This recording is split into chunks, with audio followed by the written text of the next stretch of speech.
Thank you. Please draw us to that point to understand that what we are, someone else is doing all they can to have what we have and to be what we are. Someone is in hospital, taking in as much medication as they can so that they can feel the way you feel or I feel. So thank you for keeping us alive. Thank you for the people around us. Thank you for this wonderful moment of interaction. We want to relax in your presence. We want to be casual in your presence. We have only one life to live.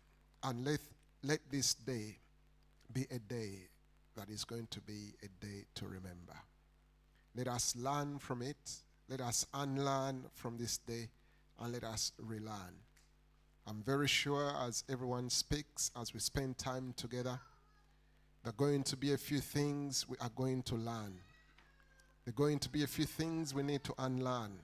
There are going to be a few things we need to relearn. So whatever category it is, Holy Spirit, come and guide us. When it is all said and done, we shall all be happier than we came in, and we shall give you all the glory that you deserve. In the precious name of our Lord Jesus Christ, I have prayed. Amen. We have traditional dancers in the house, not to say they're coming now, but I think I spoke to someone earlier that we're going to get that thing around your waist and you dance a bit. To those of you who are not from Uganda, please, when you're here, anyone who comes to speak, we need to understand that not everyone here is from Uganda. But if you're not from Uganda and you have come to be with us, it means a lot. It speaks a lot. It speaks a lot, because if some from Uganda haven't come and you from Uganda you've come, that speaks volumes. That registers. So you're very, very welcome. And we shall, if you come here to speak, be inclusive and make sure they also understand what you are saying. So I want to come off a pulpit we're going to sing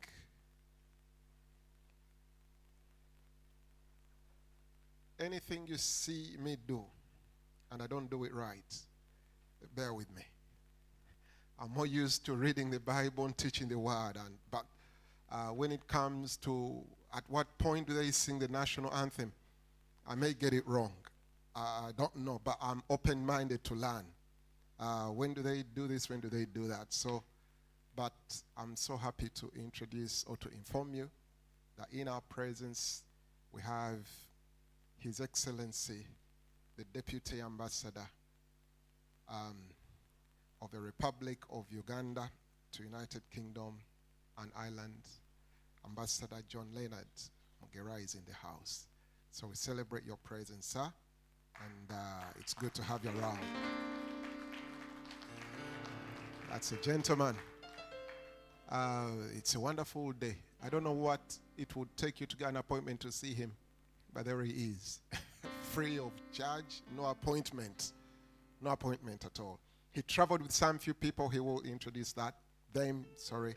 We also have Miss Uganda UK 2022-23, Miss Vanessa Tendo Nadamba here with us as well. It's a pleasure to have you around.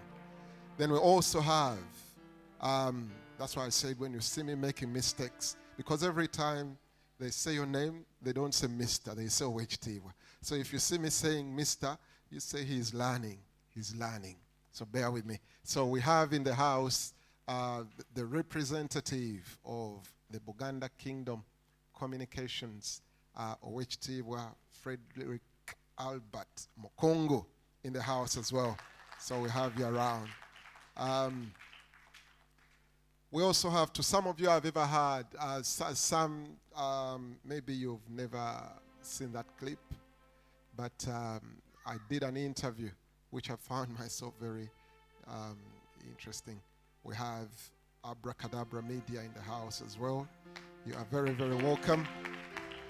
So the voice you heard, if you listen to it, the man was interviewing me is that gentleman there. You're very welcome.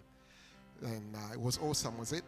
And having seen her, please, we have those T-shirts. Can you make that T-shirt visible to everyone? We have a T-shirt there. It's got Alpha and Omega and Uganda flag are available for sale. And it will be good if you buy it. It will be good to buy it. So on my right-hand side, we have our Bishop Frederick Simbwa Kauma from all the way from London. Came yesterday. He's here with us. And those who've been in the church service, someone told me in the morning, please don't take this personal, but just take it as it is. That when we were growing up, on Sunday we used to go to church, and their parents used to tell them, "Atagenda ku church talia." If you don't go to church, no food. But trust me, those who didn't come to church in the morning, you'll have food. But that's how it was. If you don't go to church, no food. So you all had to go to church as a family. We had church in the morning. Some of you didn't come, but leave it as I've said it. Right, okay. So these are the men who've mentored me, who've pastored me from when I came to Christ. And Pastor Kim is in London, but Pastor Freddy is here with us. We also have a team of beautiful ladies. I only thought you're the beautiful person here. But when I look at these beautiful grandmothers, how were you when you're teens? If you're that beautiful at that age, do you have any pictures? Wow, I would love to see your pictures. You did beauty contests? Wonderful. You look so beautiful. But I'll leave Dr. Joshi to introduce you at his time. Then on the far right, on the second row, we have a wonderful man. I cannot finish when I start speaking about the roles that come, the connotations that come with his name are too many for me to mention. I need a pamphlet to read them. But Dr. Joshi is also with us. He's a deputy lieutenant representing the Lord Lieutenant and also the representative of King Charles III in West Yorkshire. So, it's a fully packed house. Don't miss this opportunity. So if you want to see King Charles, I think, I do, by the way. I do. Dr. Joshi, I want to see him. So whatever it takes, if it means to put me in your bag and take me with you, it will be good. So it's a pleasure to have you around. Why don't I stop here? And it's 2 o'clock. I was preparing you to start. Why don't I stop here and we start? So ladies and gentlemen, you are very, very welcome in the house today. I don't know if I should speak to you about myself and the church you are in. I think it will be good. I do that or I do it later, whichever I don't mind. Solomon, what do you want to do? We have nearly 6 or 8 people to speak to us as we wait for the food. We have traditional dancers who are going to be dancing for us. This thing is pretty heavy, but I think at some point it will have to be moved so that we can enjoy them. We can enjoy them. So you're going to say hello to your neighbor in a minute or two as we get ourselves sorted for the first person who is going to be speaking to us. And as they speak, everything they're going to say is very, very important. I don't mind whether they pick me to speak first. But I'm Pastor Andrew William Kenya. I live in Sheffield. Just moved to Sheffield nearly 5 years ago. But out of those 4 or 5 years ago, the 2 years out of them, I was still working in London, the 3. So I've actually been a full-time resident here nearly 2.5 years. But the family has been here 4. And I'm part of Alpha and Omega Church, which is in London. And I've been traveling to London every Sunday to go to church, back and forth. But that has come to an end. We have started this church here. Anyone who is local. But if I could go to London for church, so I have a friend who was telling me I live too far by Northern General Hospital. So I said, that's not far. if I could go to London, then Northern General to here. So please, if you need a place to fellowship on Sunday and on the 3rd of December, it's going to be awesome again in this place. We're going to launch this church. We're going to officially open it. So you will be very, very welcome. So that's about me, but that doesn't mean I'm done. I also had to use my powers and put myself on a program for 10 minutes at some point. So relax a bit. MC will come here and he will call for the people. However, allow me to introduce to you that young girl at the back. If you can stand up, my little sister. That one is my sister Diana, last born in the house, my baby sister. And I also have a brother, but where? Oh, whose hair is this that I can't see him? All right, okay, thank you. So that's my younger brother, yeah. So I had to think twice. I'm the eldest of them. So David, he's a very, very good man. Not to say you're a bad girl, but he's a very good man. So thank you very much. Solomon, relax a bit for a minute, then we're going to fire up the program. You have a good time.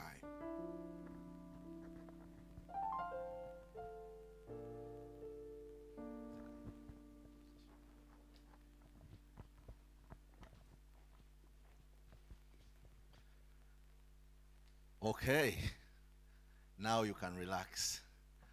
I'm now in charge, and with me, there's not going to be any tension, no protocol. If you want to say anything, you let me know. But as always, let me start with the needful.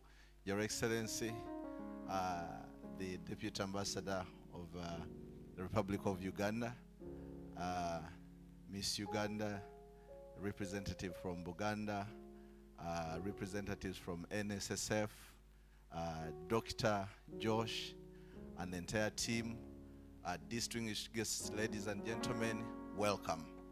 I think I've done well.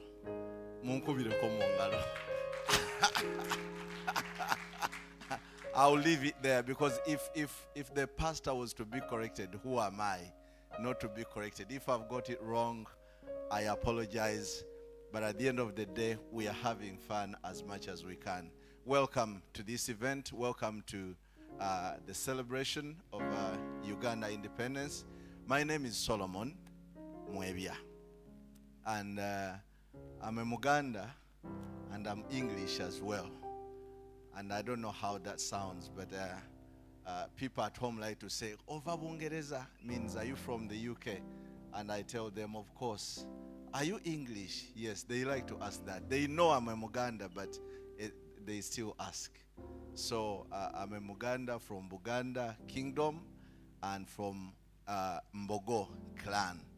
And those who were in London, I want to remind you that for the 6th time, Mbogo clan has always won the games, the Buganda Kingdom games, and I ran 100 meters and won. So how good is that? So that at least covers my heritage back home. We are so glad to be here to celebrate this day. And for the young generation, we want you to pay as much attention as you can to this day. So many people are going to speak, but we just want to set the atmosphere. Now, first things first. In the case of fire, I don't want fire to come and they say, that guy, the short guy, didn't tell us. And I tell people at home that I'm a bit taller. They used to tell me I'm too dark, and I told them no.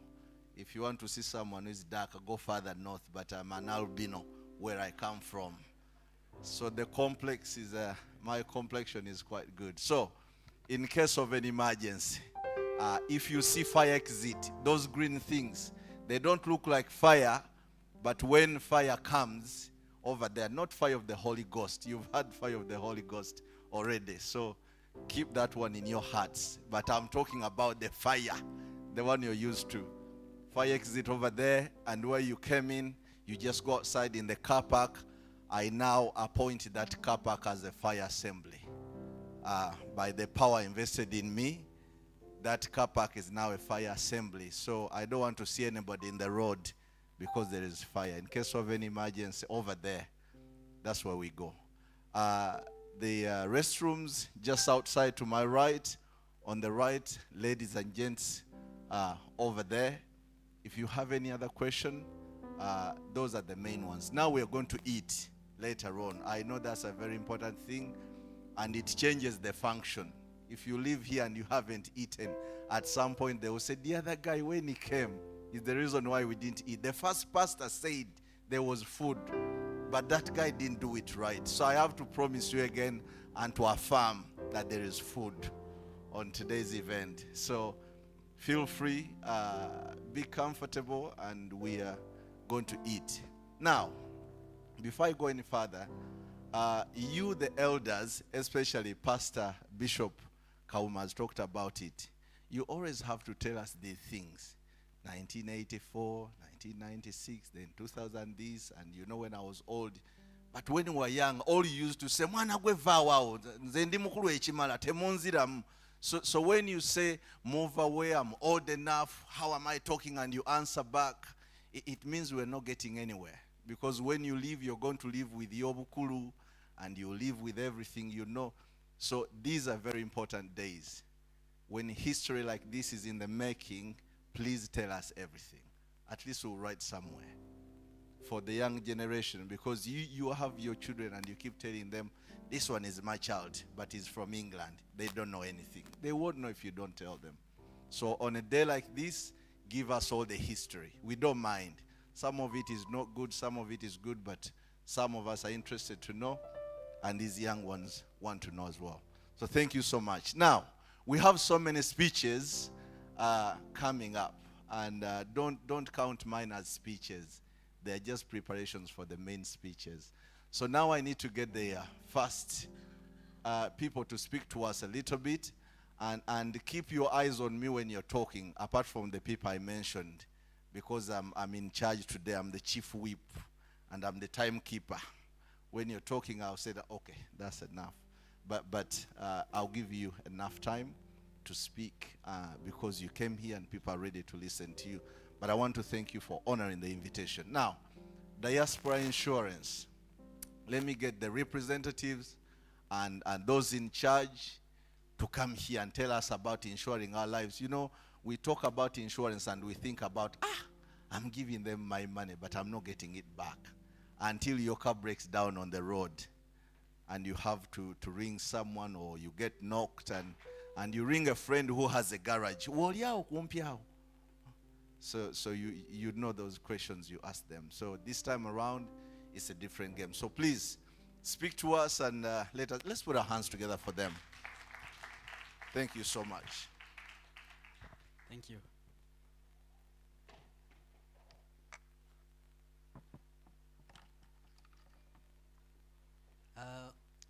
As the speaker was just saying that for the sake of time, I'm going to avoid the protocols.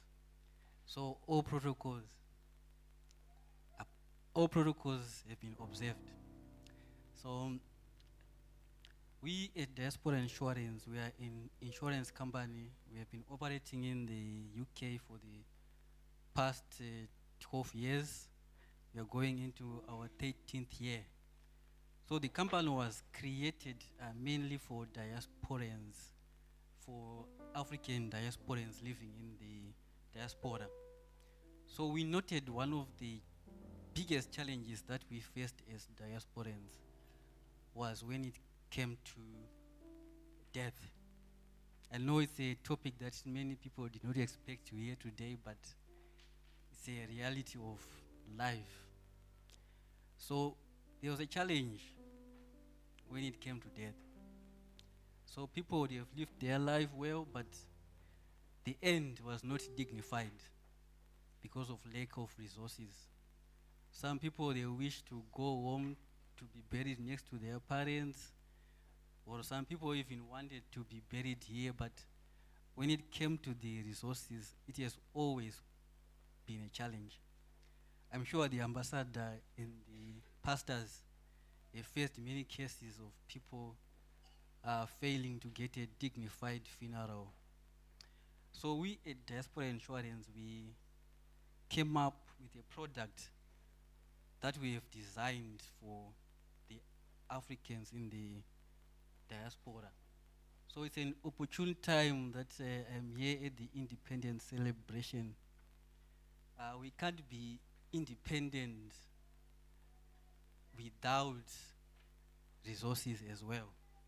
So resources is also a matter of planning. So when it comes to our death and we are all going to die, we've come up with a product that caters for us and even for our extended family and our friends back home. So it's a cash plan, which means that we have flexibility to do whatever is necessary with the money when the time comes. So we pay up to £20,000 in the unfortunate event of death, and we do cover your friends, relatives back in Uganda or anywhere else in the world. So it's an opportune time for us to introduce to you this product, and we want you guys to know that so far in our 13th year, we have paid millions of pounds in claims, and we are registered also to operate in the United Kingdom. So we are a registered organization, and you can be sure and be safe that your money is secure with us. So I was happy in the morning when the pastor was talking about David Livingstone. He talked about Joseph.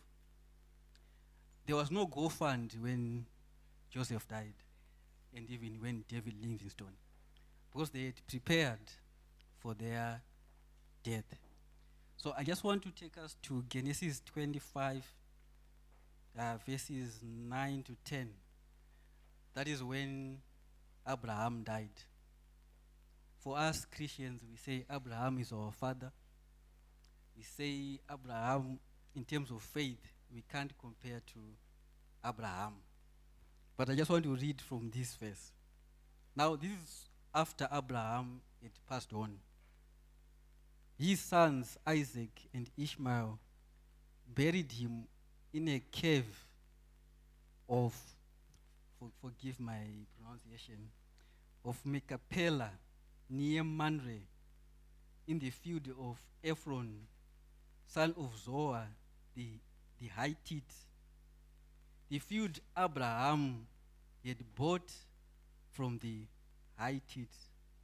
There Abraham was buried with his wife Sarah. Abraham, the father of faith, prepared for his death. He bought land where he was buried with his wife. So it's up to us as well to prepare even for our own death. So let's take the diaspora insurance cash plan. We are, as they say, we are the last people to let you down. We literally have to bury you. So we are letting you down. So guys, I just want to encourage you. We have our stand at the back there. You give us your details, your name, and your phone numbers. You are not getting the insurance, but we are going to call you, and then we are going to explain how it operates. And if you are happy and you think it's something that is good for you, we are there to assist you and ensure that at the end you have a dignified burial. Thank you very much.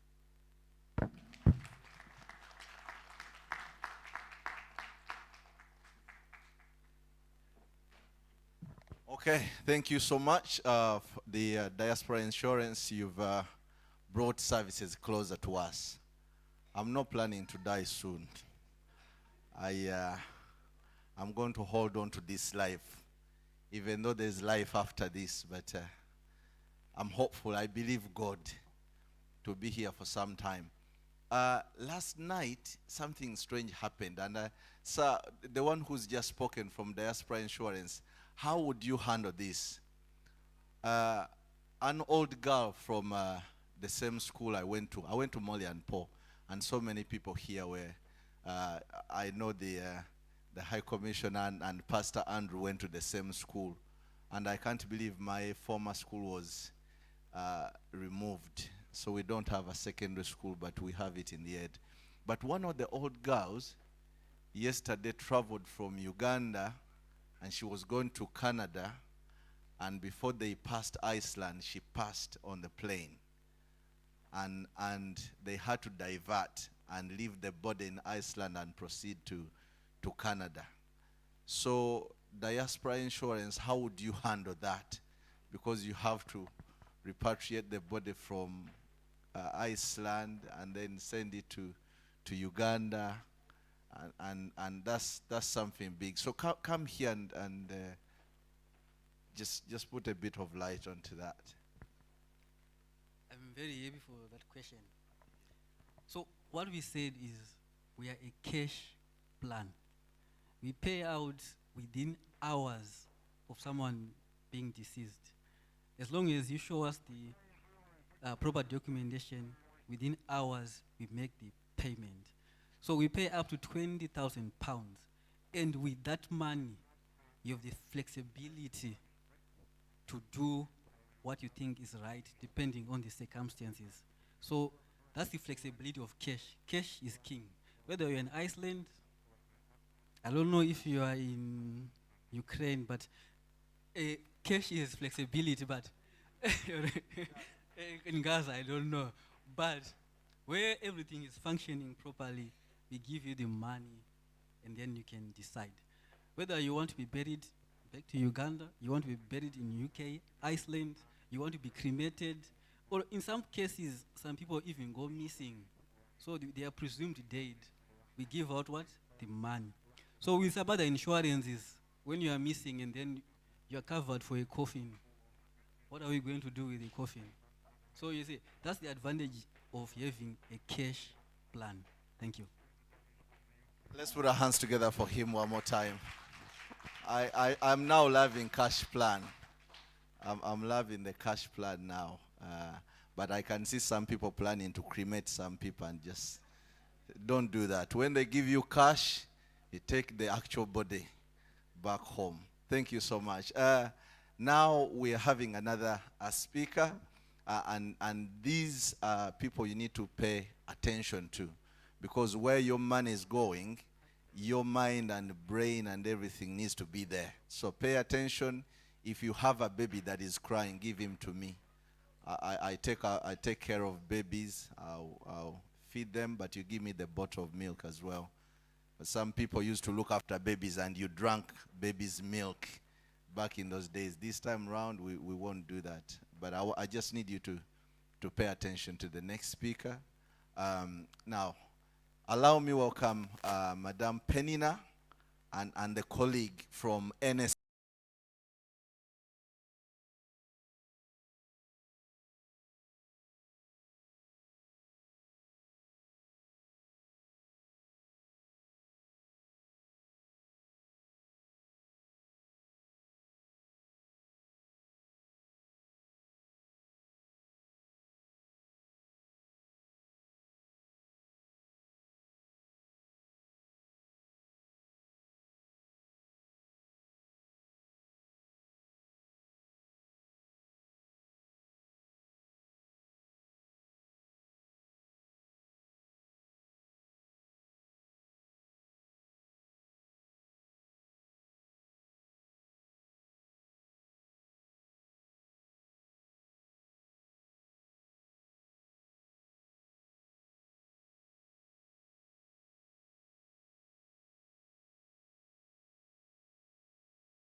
been on your feet, joining in. And let me request Aunt Sarah to stand up. That's my mom over there. She raised me when I came here. And she became my mom, but we were dancing together, so it was between son and mom. And we had to see who is better, but I had to slow down because I had to eat when I get home. Okay, let's put our hands together for Pastor Andrew. Pastor Andrew, please come over here.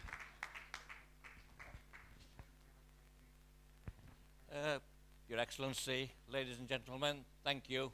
You can see I'm not the pastor. I'm not the pastor. Abarigane. Muzurisana. Thank you. Just a really brief background about myself. I'm born in Uganda, in Hoima, attended Hoima Public School. Anybody from Hoima Public School? Nobody from Bunyoro? Not even Madam Daisy? No. After coming to the UK in 1972, you all know Mr. Idi Amin. Yeah. Bless him. I went back in 2007 with my family. The reason for a long wait was I wanted my younger daughter to be old enough to go back. I was really, really disappointed with the school I attended as a child. Really disappointed, the state of the school. So I made a pledge that I will do whatever I can to support my old school. And thank you. Then the headmaster was Patrick. Now it's Madam Harriet Burungi. I speak to her once, twice a week. I speak to the mayor of Hoima once, twice a week. The previous mayor now is in the government of Uganda. Madam Mugase, if you've met her or heard of her. And also I speak to Mr. Jaffer Kapasi on a regular basis. Between us, we've managed to raise, through friends and family, and few fundraising events, to support the school. Over the years, we've done numerous things, as recent as 2-3 weeks ago, where we purchased some sports kits for the children to wear. When I was there, the population of the school was 200. Now it's 1,760 children in the school. The reason I know this, because I was there in June this year, and we were there in Hoima for 4 days. The population of Uganda was 10 million when I was there in 1972. Now it's, I believe, is 46 plus million. So you can appreciate Uganda has grown. Uganda has lots of challenges. We really, really do need to root out the corruption. We really do. We can do what we can from the UK, but the Ugandans need to do something about the corruption. We've not got a website for the charity, but if anybody want any more details, please come and see me. I'll give you my email address, and then we can speak. Thank you. Thank you for your time. Thank you. Thank you very much. I told you when we're starting, all these are our friends. I'm very sure, Your Excellency, you must be smiling as myself to see people who lived in Uganda before some of us were born. And he's in Sheffield, based in Sheffield, and I'm very sure we are really building good capacity and networking, which is among the four, what did you call them? 4 pillars, whatever you call them. But this is one of them. Having you all here together is honoring. We've built a network of friends, and I would like to share time with them. I think I've lost one. Here you are. Just kindly come. Your names are written down, but he needs a minute or two. I already told him. Please allow me also to pass on my apologies. I think I said it in the morning. We were meant to be having our deputy mayor for Sheffield, Councillor Jen Dunn. She wasn't able to make it today, but she promised next year she will do her best to be here. And allow me also to tell you that the local councillors for this area, Ben Misko, Nabila, and another one I've forgotten, greetings from them all. I have personally met them with Josephine. We've engaged in meetings to see how we can get Sheffield together and work together on the 10-year plan of Sheffield. So greetings from them all, and I'm very sure they'll be quite pleased to see what's happening here. So this is another friend. He has 2-3 minutes. Kindly listen to him as he speaks. Your Excellency, people will talk about good, bad, and ugly days, but I have nothing bad about Uganda. I want to share my experiences when I grew up in Uganda and moved away. But all my memories are wonderful and beautiful. I just want to share some of the things that I do remember. My grandfather went to Uganda in 1925. My dad went in 1938, and I ended up going in Uganda in 1958. So I grew up in Uganda. I had my primary education, secondary education, and then I became a teacher. Now then, the best part, that was the time when change was taking over. And when I became a teacher, my first posting was just at the source of River Nile, a small village called Najeru, just outside Jinja, Najeru Primary School. And it so happened that one of the ladies here, she also did the teacher training in the same college in Kampala. And I was so delighted to hear that I was 10 years earlier than her, otherwise she would have been my best friend. But there we are. So these are my good memories that I would like to share. While I was a teacher, my posting was right in a village school. And in village school, roof hatched, water's leaking and whatnot. But when they heard that there are 2 Asian teachers posted in that village for teaching, my number went from 10, 15, and I ended up 45 students in a class, and they had to come through the windows to sit down and go out. Now that's the best part, that I was so proud that I got an opportunity to do what I felt is necessary. Now first exam when it came, and before we came to know, because there was no telephone line in my school, people working in education department in Jinja told me that, what did you do? I said, what happened? That your school got 94% result. And I was so proud, and everybody jumped, including the chief of that village, and everybody so delighted and pleased. And to me, that was a great achievement. And these are the things I would like to share. And while I was a teacher, I was also a scout master, because I like to show off a bit, and there we are. And father said, well, scouting is not for you. Then I joined St. John Ambulance Brigade, and which I thought was a good thing to serve the community, teach them first aid, and so they can learn basic first aid and so on. And I was fortunate enough to be the best cadet 1 year, and then I was made an officer. So again, I kept on thinking, these are the good memories. And to add to that, I was there when Uganda became independent, and Prime Minister Dr. Milton Obote, I had a chance to shake hands with him, and I also have a photograph to keep with me. And then Kazi camp, all the scouts and first aid there, our king of Baganda, he also visited. I shook hands with him. And these are the good memories that I would like to share with you. Then you all said Idi Amin was not a good character, but he was a good character. He used to play rugby right in front of me, and I was there doing my first aid. And these are the things that I could never forget. And at the same time, there was some disturbance in south of Sudan, and refugees came, and 1 or 2 were in my own class, and it was us who felt really proud that they are sitting with us and we are doing something. So these are things I would like to share with you. I'm sure it wasn't boring. Thank you. Thank you very much. As our bishop was speaking in the morning, history sometimes is very, very good.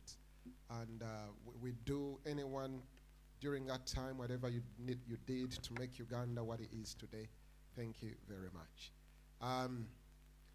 It's not like you've attended a conference, though it feels like. But this is a conference where you're going to have a full buffet of traditional food. We have 4 speakers that I would really love you to listen to. And only if the caterers say otherwise, I would love this to be out of the way. So we have food so that we don't stop you in between food to listen again. So when it's time for food, you can freely eat your food. Does it make sense? So kindly bear with me. Let's officially, I know I was trying to walk away from that. Kindly bear with me. Let's get this done.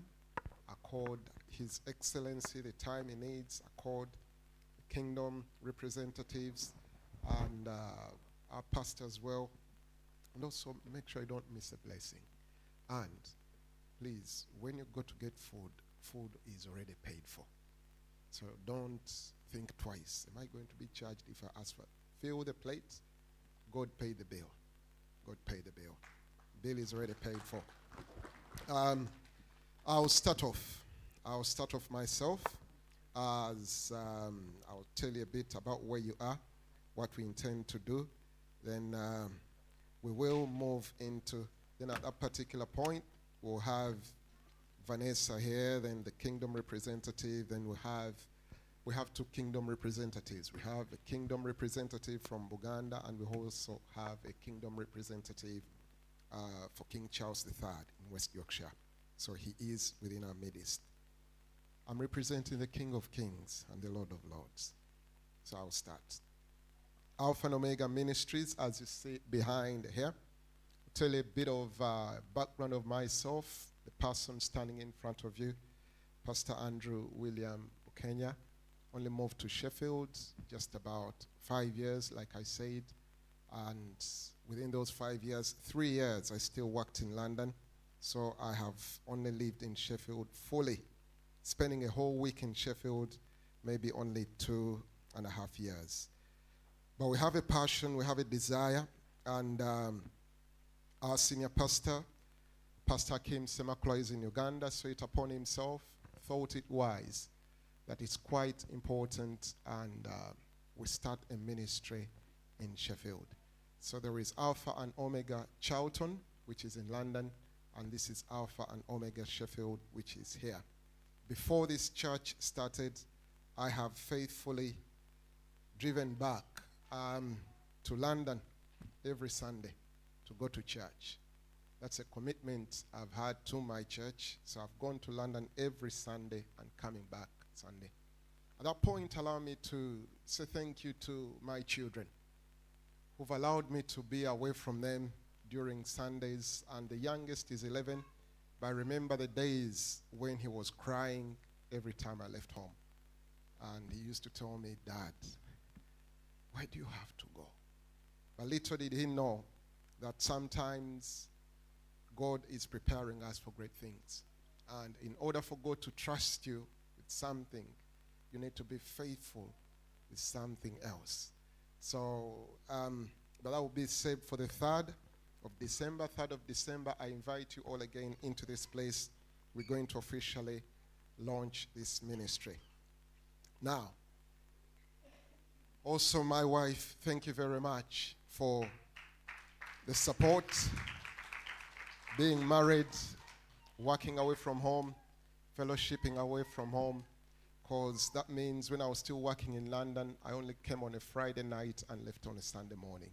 When I started living here, I worked here, then Saturday morning, I used to go to London, come back Sunday evening. And so the London community which is here, thank you very much for the love. And hopefully I'm not going into what I would be saying on the 3rd of December. So as I stand before you now, I'm a very strange man because it's normally women who get pregnant. But I'm pregnant. I have a communal pregnancy for this area.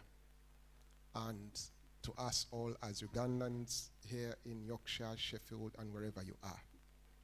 I want us to ignite a torch of love in the community, a torch of love, of togetherness, so that we come out from wherever we are and start living together as Ugandans, as a community, as believers in Christ, irrespective of race, age, gender, and anything. Let us be together and shine together. There is an acronym I normally use, which is TEAM, which means together everyone achieves more. The more we are together, the more we will achieve. The more we will achieve. So I call upon you all to stand behind this church. This church, this charity here is not here to make a fortune. I work full time, and I'm proudly and very confident to tell you that I'm really well paid. I'm well paid. So it's not something, anything other than that. So we want to love one another, and the baby I'm carrying, I guarantee you I won't miscarry. I won't abort it. I'll give birth to it. But thank you very much. But so for any mother to give birth, there is always support. There is always the network of people that work together. So I need to work with you, and we need to work together. Sheffield City Council sees this place as a space that nothing is happening in this space, in this area. I think we missed arranging a crib for children, but hopefully we'll get there. So Sheffield City Council is very, very passionate about what's happening here, and they would really love us to keep on doing whatever we are doing. We not only preach Jesus Christ, the one I spoke about in the morning, but we have so many, many other activities and thoughts that we need to bring into the community. But I really need you. I want to pastor a congregation, and I want to pastor a community. I want to be a pastor of a community, and I want to make sure that we shine together, we arise together, we attain everything. There is a lot. The Word of God says, I'm going to take you to a good land, a land flowing with milk and honey. Our life is not only confined to working shifts Monday to Sunday. There are some things that we just have to need to work smart, relate smart, know where the blessings are, know where opportunities are, support one another, direct one another, and be there for one another. So Alpha and Omega, that is what we're here for. The cardinal thing you see here, ministering love, joy, and hope to everyone in the community. To those of you who don't know me, I'm a lover. I love. And if you have anyone who has a disease of not being loved, send them to us. We shall love them, and they will tell you those people can love. That is, we want to love, because love is about everything. When COVID came, there was something called social distancing. But I want to say that as a church, as a body of Christ, as a charity, as Alpha and Omega, we want to say that social distancing was something for let us not confine ourselves to houses. Why should someone in a community die and we just see the news? Why should your neighbor die? My children tell me, why do you talk to everyone? I talk, not talking, but I greet children on the street. I greet people. Everyone, you cannot walk by past me. I will say, hello, how are you?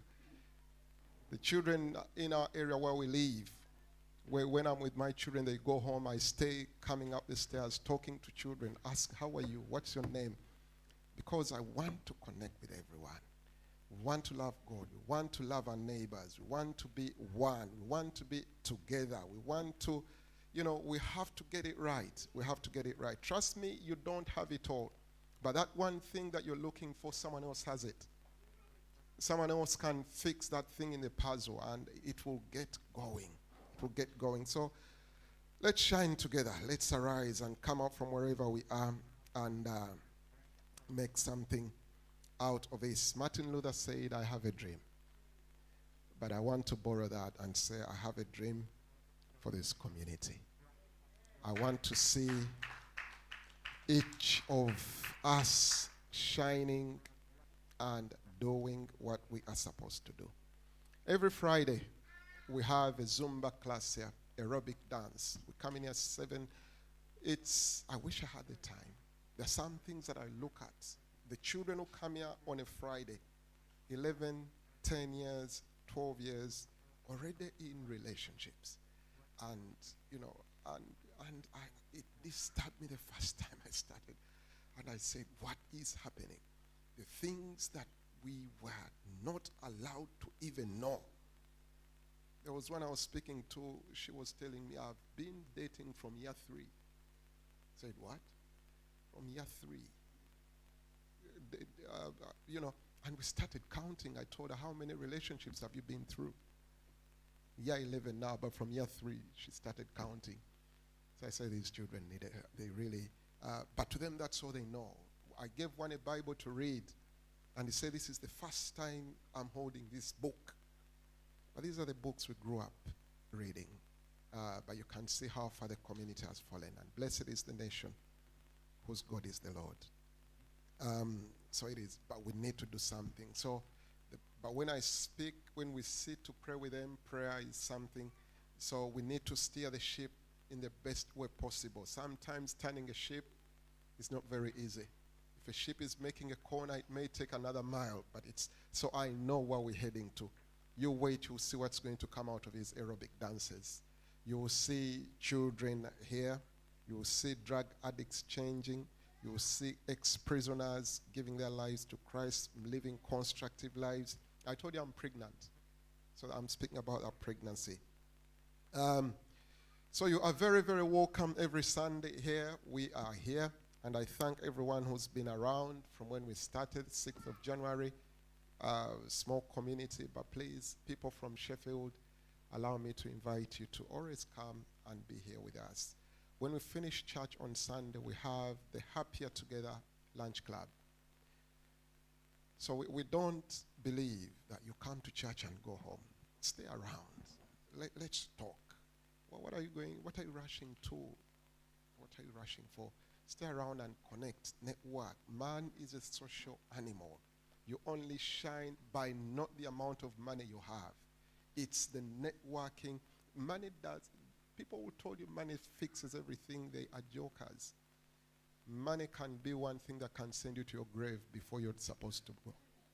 But when you have people around, it's the best therapy you can ever have. So we need to be around. And there is a lot happening in the community. I've engaged Voluntary Action Sheffield. We're supposed to have another lady from United Women Affiliation, but she won't be able to make it. Our counselors. So we've tried. We've done the background work, and we believe. So as I leave this place here, Christmas, we are hoping to stage a very wonderful Christmas carol service in this place. Very wonderful Christmas carol service. So if you are here, you know how to sing, you can play instruments. We want, to those of you who saw these instruments here, the traditional ones, we want to get them from Uganda and bring them here. The community, the children who come in here, the first thing they said, we want to take pictures and put them on Snapchat while playing those things. I said, it's fine if that's what makes you happy. So we're trying to be a father to those children. We're trying to be an inspiration to them. We want to guide the next generation. Trust me, this coldness is mad, and we have to stop it. But we can't do it alone. We need to be together. There's a lot that I can say. There is so much I can't say. But I want to leave this place. You may see me again, but I want to officially close this by telling you that we are here for you, and accept us, believe in us. Let's work together. His Excellency has just said that if there is a community, instead of all of you traveling to London to apply maybe for a passport or a national ID, if there is a community and there is a group of people Then they can get a mission staff to come. These are some of the things we need. So, we are here, and I kindly ask the good Lord to give me the grace to bring every strand of fiber and network ourselves together so that if we need a service, we can speak and say, Your Excellency, we have a group of 15 people. 3 weeks ago, I was in touch with St. John's Ambulance. The courses that you pay for a lot of money, they are willing to come and do them, but they told me we need a minimum of 10 students. Then I said to myself, where am I going to get 10 students from?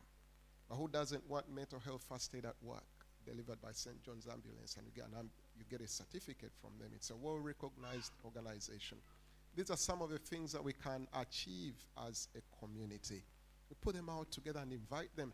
We have this space here, this community hall, social center is not so busy. And I'm so proud to say we open it and we close it. We have the keys. So if you are here, you have a birthday party, you have something, just reach out. We can maximize this space through this church or through ourselves. So there is a lot that we can do together as a community. So I want to thank you all for coming. The Bible speaks, everything is covered in the Bible. The Bible speaks about a man who hosted a party and invited people and they didn't come. Would have been so sad for you not to come. But your coming has blessed us, and we'll do the best we can to make sure that we serve you. So please take my number. It's available, and let's work together. We have a school. Where is Kaiden? Where is Kaiden? No, Kaiden. Kaiden, you're there. Kindly put a picture for the dormitory on for me, please. The dormitory. There is a school. Miss Vanessa, get yourself ready. You're going to come after me. I think I've already done the lineup. Don't worry, we're going to have our food so soon. And right. So what I'm saying, there was something I was looking at before. As I bring that, let me also say this. We have service providers. And I also want to call upon the Sheffield community as well. If you can, let us unite and do things. Now, the people who decorated this place, they are based in Sheffield. It's a nice decoration. So please clap for them. Give them a hand clap. They did a wonderful, fantastic job. And that cake there, you see, His Excellency will do the official cutting of the cake at some point. That cake was done by a Ugandan lady, but in Coventry. I don't know if in Sheffield we don't have any bakers, but we had to get it from Coventry. So if you bake cakes, so please clap for them as well. Clap for her, sorry. Then the food that is being prepared has been prepared by someone in the community of Sheffield. So we are strong. That's why I said in the morning that if there is a way we can get the ambassador to start living in Sheffield, we better do it. And you won't miss anything. You won't miss anything. It will be good. So that's the classroom. There is another one. There is one little, I don't even know if you know it. It's a small house with a wooden window. It's a small house with a wooden window. Keep going, keep going, keep going, keep going, keep going. That's the one. That's a dormitory. That's a dormitory in a school in Uganda. That's a dormitory. Do you know what a dormitory is? Where these children, you know what a dormitory is? Exactly. If you go to a boarding school, that's where you live. Move back to the mattresses. There should be some mattresses. So Oscar, you've seen that's a dormitory. That's a boarding school. Someone is slow a little bit, please. Just press something there, then the picture will move and another one will come. Is it? No. Mattresses. Those are children. Mattresses, mattresses, mattresses, mattresses, mattresses. That's it. That's how they sleep in that little dormitory. That's a little dormitory there. So that school, that little school, is in Uganda. Now, when you see something like that, you go to a picture where you can get all the children holding books, carrying their books. Then I will show you some of the things that we have decided to do. Just that one would have done. There could be a better one. Now, that school, thank you. That school has about 160 students in Uganda. Where is Rihanna? Where is she? Is Rihanna here? I was speaking to Rihanna 2 weeks ago, and she was wearing a pair of shoes, and she told me this shoe costed 220 pounds. It is normal. I think it was Nike, Jordan, whatever it is, 220 pounds. But we gave those children, each child, they got 6 books and about 3 pens, and it costed 220 pounds. So someone is wearing a pair of shoes, and someone is blessing the whole school with the same amount of money. So let us arise as a community, as Ugandans, and think about people like these. So Alpha and Omega Church Sheffield, I took it upon myself with my wife, and we are trying our level best to make sure when I speak to those children and the teachers there, I tell them, don't shy away. You show any child that, did you show the classroom? The classroom, you can change and show the classroom. So what we want to do is to make sure that we help those children. That's a classroom block. That's a classroom block. That's where they go to class. But I told them, you don't know what God can do. And I told them, keep taking pictures for these children under the tree. One day, one of them will be the one sitting in a cockpit saying this is flight so-and-so flying from Entebbe Airport to Qatar. You're going to be flown by Captain so-and-so. You never know what God can do. God cannot, and I told them, take pictures of these children coming to school barefooted. You will see what God can do. Pilots can come out of that. Doctors can come out of that. Who knows? So that's some of the things we're doing as a community here and back home.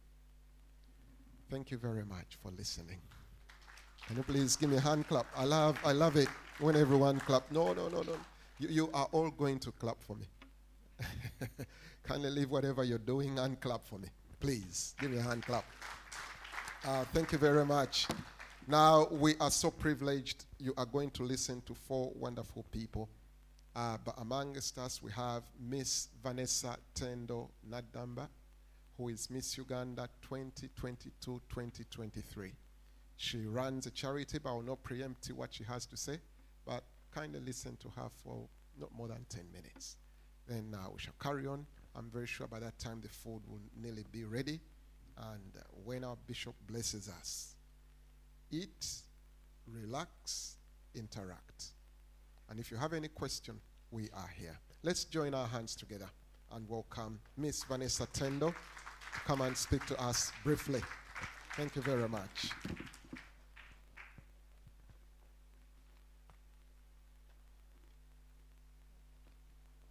God is good, and all the time.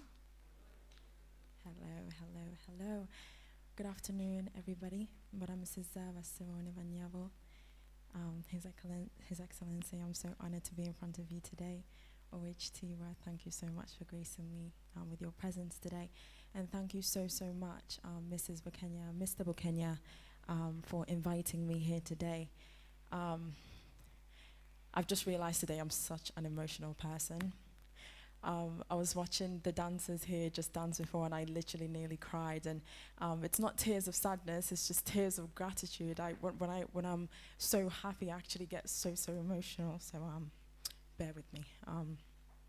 But as I've been standing here, as I've been sitting here, the many people that have spoken to us today, the many important figures in front in our presence today, I feel like such a grateful child, you know. I feel as a grateful African child, Ugandan child, to say, and I'm just so grateful to be here. And I'm not going to take too much of your time, and I know we have so many speeches to go up today, but I wanted to speak about our African flag, our Ugandan flag. So our Ugandan flag has 3 colors, black, yellow, red, yeah? And it's 3 stripes, right? Now, black represents the black soil, the fertile soil that we have in our country, and also our black people, our African heritage. That's what it represents. And when you think of our African heritage, we like to instill that into our children. We want them to be proud of where they come from. We want them to be confident in who they are and what they have to bring to the world. And that's what our charity in Manchester, it's called 1,000 Hands of Love. I'm actually just the ambassador for it, but it's run by 2 amazing young women, Mrs. Brenda Mutasasira and Auntie Samali Waiswa. And what that charity aims to do is instill that African heritage and that African pride in our children in the diaspora.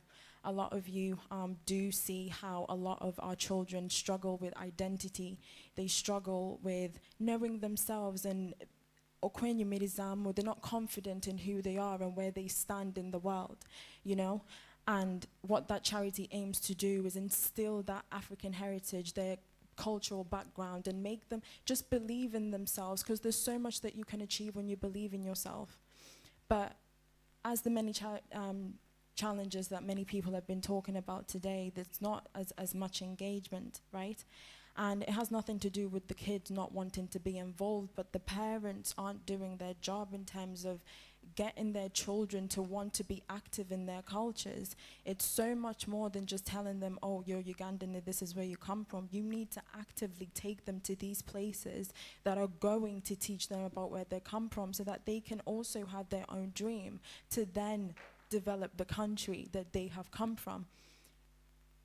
The woman before spoke about the theme of independence being sustainability and development. It is events like these that build that seed within the child. Like I said before, I was sitting there and I feel like such a student. I've just finished my master's and I'm about to graduate next month. Thank God for that. And honestly, me sitting here in a place like this, when the lady was speaking before, I feel gratitude. I feel like I'm ready, you know? I'm ready to take on the world, because I'm seeing somebody like you tell me there's somewhere in the place that I fit in that I'll be able to help my country. And that is so, so important. So parents, please take your children to these places. Teach them to be proud of where they come from, because it is only then that they will want to help and build and help the next generation and the next generation to build the country that they come from. That's where it starts. Now the color red in the flag, the color yellow is for sunshine. Sunshine, happiness, and that's where I get from my motherland, Uganda. We're a people who are happy.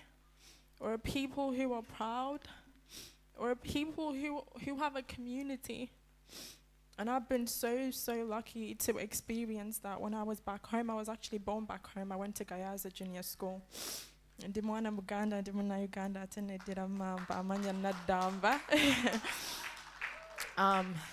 I came here.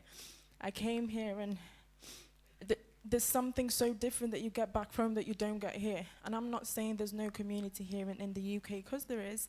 But there's something different that you get from back home that you just can't get nowhere else. And I have this thing, every once in a while I get a smell of back home, and it's literally so short. It comes and then it goes, and I'm like, no, come back. Because it's just like, oh my God, like that's home. And that's what Uganda is. And when I saw the dances here, I think that's why I got emotional, because it reminds me so much of back home, the joy, the just being so happy to be alive. And I know we're classed as a third world country, but we're so happy. We bring so much joy to our country. And I know there's a lot of children. You have social media here. I know Uganda's very popular these days for the dancers, the Ugandan dancers, the ghetto kids. We've got so many groups of that. And that is the joy that we have to bring to the world. And we're getting there with development as well. Now, the color red is about brotherhood and sisterhood and that community. Again, that's what it represents in our flag. And I just wanted to, that brotherhood that we have as a country. Now, I did my campaign when I was Miss Uganda UK. My campaign was about soft skills. Now, soft skills are these attributes, right? The attributes that help you get a job done. Now, when we go to school, and I know in education in Uganda, we talk about science, we talk about maths, we talk about technology. These are the things that are going to get you out in the world. And of course, they're important. Stay in school. They're important.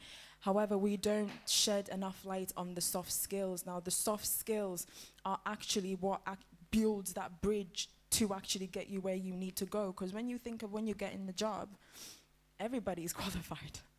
When you apply for that job, everybody's qualified. And what is it that you're going to bring to that job that's going to put you above everybody else? The lovely lady here was talking about customer service, the customer service issue that we're experiencing at the commission office. Customer service is a soft skill. It's a soft skill. But we do not concentrate on these small things that actually build up the bigger picture. It's a little habit that you work on every day that is going to get you where you need to be. Customer services, how are you treating those people that you meet every day, even if you don't know them? How are you greeting them? How did you turn up at that job? Are you dressed well? Presentation skills, that's a soft skill. Are you dressed well? Do you know what you're talking about to somebody who you're talking to? Critical thinking, time management, all of these. And I know we don't concentrate in them in soft skills, but I guess what I want to leave with the young children today, the maths, the English, the science is important, but the soft skills are important, especially time management. I was speaking about this. I actually lost a job due to that. Now, I'd never seen the importance of time management. Not to say I didn't think it was important, but my mum, from such a young age, was like, Vanessa, get somewhere on time, get this somewhere on time, get this somewhere on time. And I love dressing up and stuff like that. And of course, it's important. It's always been in me. But I never really understood the importance of that until I actually experienced the loss of that job. And it wasn't even just the loss of the job, but when you get somewhere on time, you prepare adequately. When you prepare for whatever you're saying, you can actually contribute to the session adequately. You can impact the people who have come to listen to you properly. So from that little one soft skill, you're doing so much more, but you're doing it subconsciously, right? And I guess where I'm trying to get with the whole brotherhood, with the sense of community, it is the compassion, it is the empathy that you need to have within yourself to be able to help your community. It is that brotherhood when you have it at heart, you're not only just helping those around you, but you're helping everybody else that's coming after you. Mr. Kenya has a dream for Sheffield. It is his soft skill, empathy, that is making that a reality. It was my soft skill, empathy, the love for my country that put me in the position that I am in today to be Miss Uganda, to want to go home and advocate for the education that I want to advocate for. And I guess before I finish here, because I get emotional, I don't want to ruin this for everybody, but I guess the message I want you all to take away today is, what soft skill are you doing that's growing you? Not only yourself, but what soft skill are you doing that's growing somebody else who is attached to you? The theme for independence is sustainability. It's about self-sufficientness and stuff like that. It is those soft skills that are going to bring that independence out of you. It is that soft skill that's going to give you the freedom, the independence to touch lives, to grow your nation. And I want you to concentrate on that, and I want you to think of that. And thank you so much for listening to me. I won't keep you for too long, but thank you. Thank you so much. Thank you. We can do better than that. Come on, let's put our hands together for her. Beko mungalo. Tumupigie makofi. Aha. Tumupigie makofi. Thank you so much. I'm back, by the way. I'm back. It's been a while. You haven't seen me for a while, so please put your hands together for me. It's good to be in charge. When you're here, you tell people to do that, and they do. But leave here and go back and say, can you please put your hands together? They will be mad. But anyways, it's good to be back, and I want to exercise those soft skills as well. And I think I'm practicing and I'm doing better. Because when I communicate to you now, you understand what I'm saying. By the way, I'm a Salongo, and Salongo means I'm a twin father, or I have twins. So my twins live strictly on my rules, because I know what is better for them. I know here they always say, "Abana mubaleke." They have their rights, but I know what is good for them, and trust me, they are doing well. But if I keep leaving them to exercise their rights, it will be a different story. So, Salongo mukubire komongalo. You know, later years back when I was growing up, the Salongos used to be big men, and they wear kanzus and they sit on mwasa jute on those small chairs, and we used to say, "Ogenda wa Salongo, are you going to Salongo's home?" So but today I'm the Salongo. So things changed, eh? Maybe it's internet or everything is, I don't know, but we are here now. Anyway, let's stand up all together. Let me request you to please stand up, and I just want us to sing a special song. And if you are not able to stand up, you can stay where you are, but you raise your hand. But this is a symbolic song. We sing Ekitiibwa kya Buganda, and we have to. Now some of you are not good at singing, but trust my pipes. The pipes are working.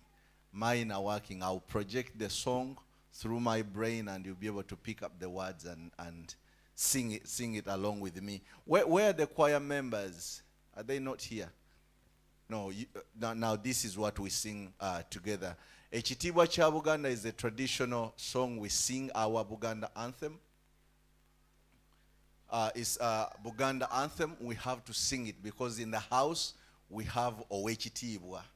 So, kati ngenda kukisoosootola.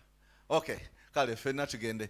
Okuva edda n'edda eryo lyonna n'eggwanga Buganda lyamanyibwa nnyo eggwanga lyaffe okwetooloola ensi zonna. Kale twesimye nnyo olwa Buganda yaffe. Kitiibwa kya Buganda kyava dda, naffe tukikuumenga. Nze nayimba ntya ne sitenda, Ssaabasajja Kabaka asaanira fuga Obuganda bwonna, naffe nga tumwesiga. Kale twesimye nnyo olwa Buganda yaffe. Ekitiibwa kya Buganda kyava dda, naffe tukikuumenga. Awangale Ssaabasajja ne Nnaabagereka agerekera Obuganda. Thank you so much. Mwenna kansabe mutuuleko wansi. Let me request you to please sit down.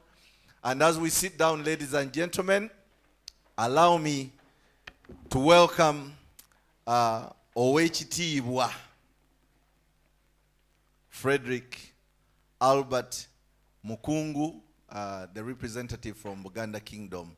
Tumukubireko mu ngalo ffenna ng'ajja ssebo tukwaniriza. Thank you very much. I'll be very brief, 5 minutes. Yes, because you've got dinner to have dinner. Together we are stronger. Honorable Deputy Commissioner to Uganda, to the UK, Ambassador John Leonard Mogera, Dr. Manoj, the representative to His Majesty King Charles of UK, Pastor Andrew and Josephine Bukenya, Pastor Frederick Kauma, Vanessa Tendo, Nadamba Miss Uganda 2023. Ladies and gentlemen, protocol observed. My name is Frederick Albert Mukungu, and I'm representing the Buganda Kingdom here. I live in the UK, just down in Derbyshire, so I'm not traveling from Uganda. Why is Buganda Kingdom part of English? Because of the multidisciplinary or the diversity we have here. On the 8th of October 1962, Prince Edward, Duke of Kent, came to Bulange, the place of the palace in Buganda, on behalf of Queen Elizabeth II, rest in peace, to return the independence to the Kabaka, the King Edward Mutesa II. And that was on the 8th. The next day, on the 9th of October, all regional areas joined together, and we had the Ugandan independence. So Buganda was a very significant, Buganda Kingdom was very significant and played a very big role in formation of the independence. And for those who have read the history, several people were part of that program.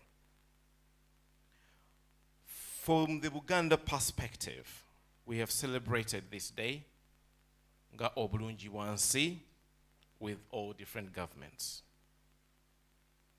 I'll go to the Bible. According to the Paul in the Corinthians, Paul talked about the unity to the Corinth. And division is ugly, wrong, and sinful. And that can be referred to the 1 Corinthians 1-10. The Lord recognizes unity, and the Lord does not accept divisions. As I say to you, together we are stronger. Ladies and gentlemen, for those who are in the UK, we've had the independence of Uganda now. It's 61 years. And the question I leave for everybody is, what impact are you having to Uganda? And I believe that whatever little we can do individually will build a better Uganda. So, mu Luganda, buli omu agateko ettoffaali. Let's add something. Now, you may be an engineer, you may be a teacher. For all those people who are doing different charity organizations, but think of your country. Do something. Add something to the nation, and that's how we're going to be a great nation. Though most of us cherish this nation. But there have been several wars, there have been several struggles. There have been unity to where they are today.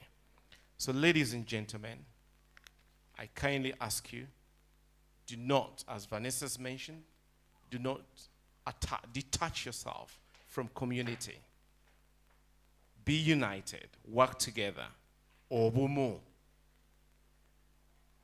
Abooluganda, nga mmaliriza, mwebale nnyo okujja ku Independence Day. Ayisa basajja awangaale era batumidde nnyo. Have a blessed day. Thank you.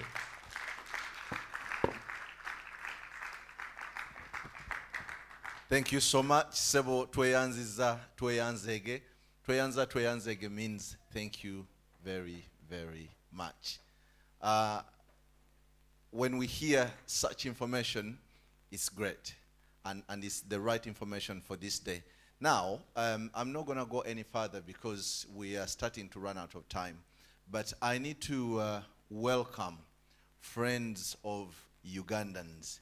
If you're not from Uganda, but you are just a friend, Zimbabwe, Ghana, Canada, where, please, let me request you to stand up.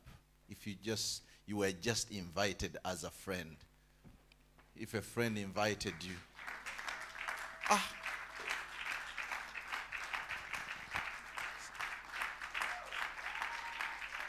Okay, wait. Guys, we do these things better. Tukuba kalulu, we make noise. Kalulu, the traditional one, the authentic one. So I need to hear someone who gives me that. Okay, 1, 2, 3, go. Aha, it's down this side. Okay, let me have one from this side.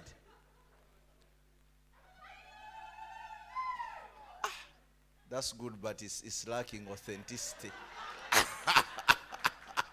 It's lacking authenticity, but it's good. Now, ladies and gentlemen, those who are standing up, all that is to invite you and to welcome you.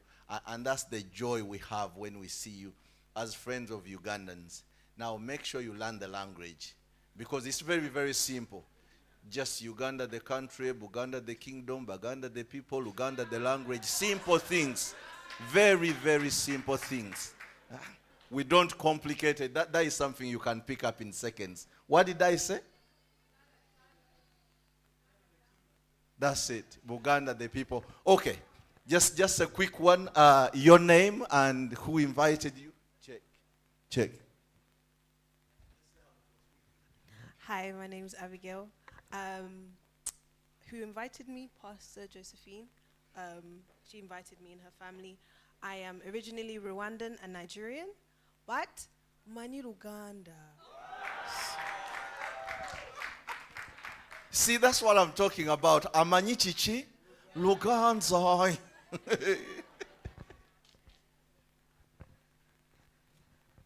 My name is Shine. I'm from Zimbabwe. Currently, I've lived in the United Kingdom for 20 years now. I've got a friend and a wife. I think they've gone out. Ediga. He's been a friend for over 10 years. He's Ugandan. So that's how I end up coming here today.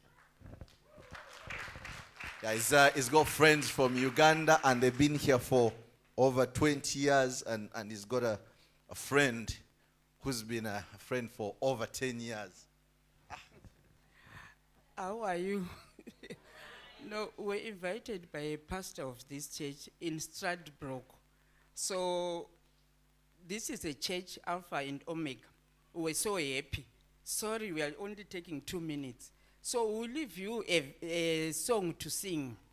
Alpha, Alpha, Alpha, Omega. Alpha, Alpha, Omega. Alpha, Alpha, Alpha, Omega. Alpha, Alpha, Omega. So you remain singing this one. So I was just saying, are they not recognizing us? So 2 words only. So I saw you are reading the Bible in here. The Bible says, those who know God, the Garden of Eden, that's where everyone was in the beginning. Everyone came from Adam and Eve. So we are all Africa, whether we are white or black or Asian or Chinese. So we are going to sing one verse again so that we love one another. Because your pastor was saying love. Love is everywhere. Please, here there can be hunger, we'll go to Africa. If Africa is hunger, we come here. That's love. So when I sing, saying Father Joanne, I mean the Holy Spirit is everywhere. Father Joanne, Father Joanne, Father Joanne, unite us on. Father Joanne, Father Joanne, unite us. Unite us, so we are Africa. We are Africa. We are Africa. Unite us, Unite us, oh, we are Africa. We are Africa. We are Africa. Unite us all. Thank you so much. Come on, ladies and gentlemen, let's put our hands together for Father who? You're not listening. At least Alpha and Omega. Hey. Hi everyone. My name is Waldek. I'm originally from Poland. I am the part of the Friday Apostles. I just finished. Thank you very much.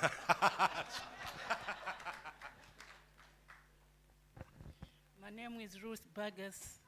I'm invited by my daughter and a friend, Elizabeth. Yeah. I'm from Malawi, Zambia. Yeah. My name is Nazona. I'm invited by Elizabeth. Malawi. This is my daughter, Aisha.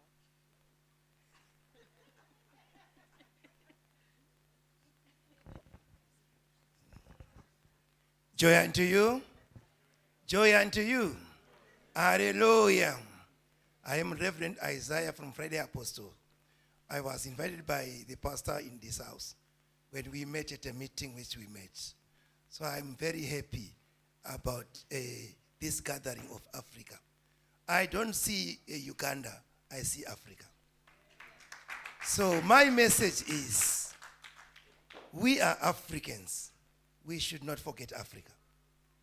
My message says, in Africa we use different currencies, which is not good. If you go to Europe, they use euros. If you go to America, they use US. Now we in Africa, we're using US. Why can't we have currency in Africa, which we can just use so that we can just move around and do our products in Africa? So the unity starts here. It doesn't start in Uganda. Because in Uganda, you are only Ugandans gathered together. My next door is a Nigerian. The other next door is a Ugandan. We should unite as Africa because we are Africa. And raise up Africa. Africa is a great continent. All minerals are in Africa. Everything is in Africa. These European countries, they inherit from Africa. So we are here to be educated so that we can uplift ourselves. Please, my brothers and sisters, we are Africa. Let us unite. Thank you. Thank you very much.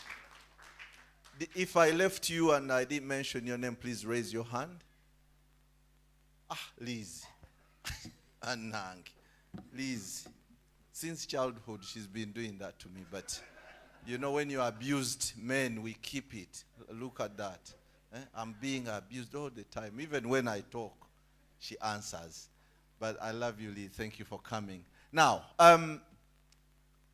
having people like you here brings joy. And Ugandans in Sheffield, Ugandan community, please stand up where you are. If you're from Sheffield, those who live here, Ugandans. Now, it doesn't matter if you're white or black, but you're Ugandan and you live in Sheffield. And you can stand up, even if you, whether you moved or disappeared. Chantel, stand up. And we have a few more. So, Your Excellency, this is the team. These people invited us here. And we thank you so much for coming. Let me just use 1 minute, because we don't know who you are, but we would like to know who you are. Just a name and... Okay. What do you want from me? My name, just my name. Okay. My name is Anne Kabunga Isingoma. I think you already said my name. I live in Sheffield. I've lived here for about 25 years, and we're happy to see you. My name's Enoch. I've been in Sheffield for over 26 years. I'm happy to see you guys. My name is Isela Barlow, and I also live in Sheffield. I've already introduced myself. My name's Samsudin. I've been here for over 50 years. 50 years. Thank you so much. My name is Joshua Mweshigwa. I live in Sheffield. This is my mko. he gave me a wife. My name is Prosper, and I live here with my dad, Joshua Masigwa. My name is Elizabeth, and I've lived in Sheffield for 10 years now. Yeah, and I'm a Muchiga.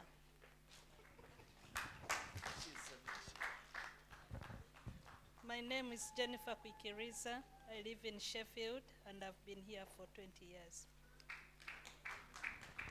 My name is Bessie Wasaka Msoke, and these are my two daughters, and we've lived here 30 years. She said everything. My name is Vivian, and my mom's just said everything, so thank you very much. And my name's Julia, and my mom's mentioned that we've lived here about 30 years, so thank you.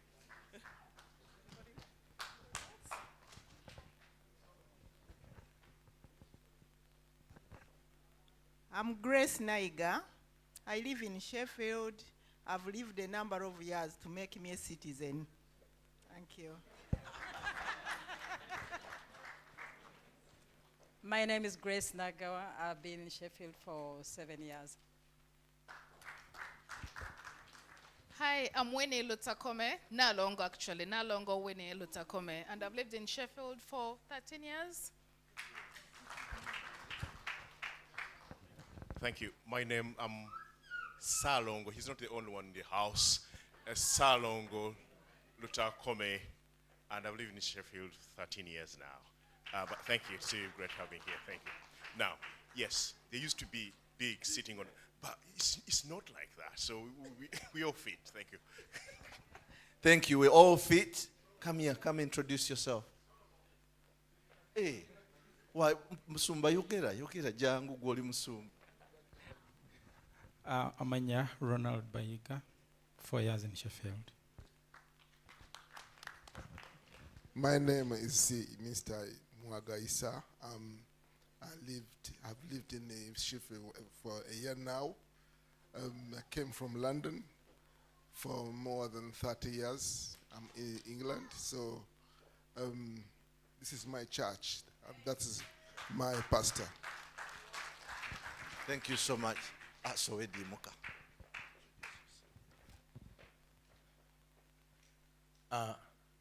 My name is Sowedi Masaba. I'm the man coming from where life begins in eastern Uganda. I don't know whether there are any Asian brothers and sisters who have lived in the east. Mbale, you know Mbale? Yes. My sister Stella there, we come from Mbale, the land of the great people. So I live in Crowley. This is my brother Solomon. He was my chairman in the community. They invited me here. I'm so happy to be here. I was accompanied by my brother here. He's from Manchester. Manchester is... Yeah, my name is Gordon Katsime. I live in Manchester. Thank you very much. Kano kanka iseo tekalekebwa. Myself and Gordon, we are part of the diaspora chapter for the MK movement. So if you want any details about the MK movement, I'm the Secretary General, and this young man here is a coordinator for the Greater Manchester region. So, thank you. Tekalekeka konkalabye tekalekeka. Neka tukaleke. Okay. More Sheffield people?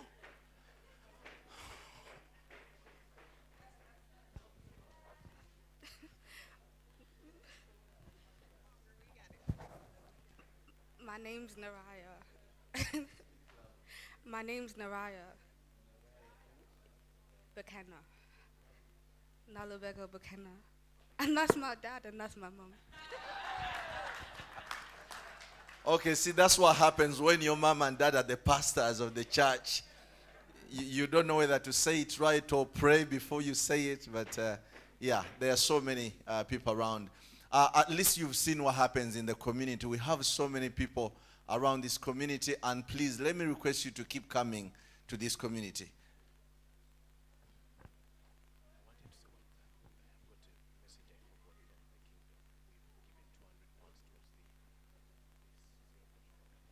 Sorry, I forgot to mention something. The Buganda UK in this area has contributed £200 towards the preparation of the celebration. Thank you very much. Sabasajja Awangale. Thank you so much. Bane mukubeko mungalo, let's put our hands together.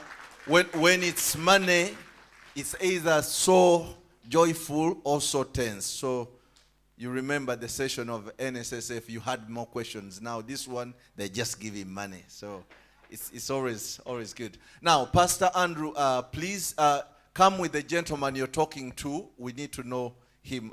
Come here, sir. Before I give him, let me have him come over here. He's a prominent member. He's a prominent member in this community. And when I first came to the UK, I lived in Barnsley.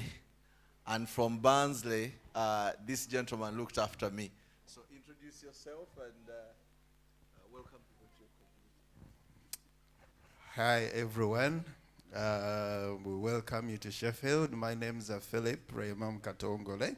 Tubasanyukidde nnyo, tubasanyukidde ddala. Chimala, Madam Catherine Mutulabire. Now, let me hand over to Pastor Andrew to take us to the next station, and then after that we'll eat. Please don't go.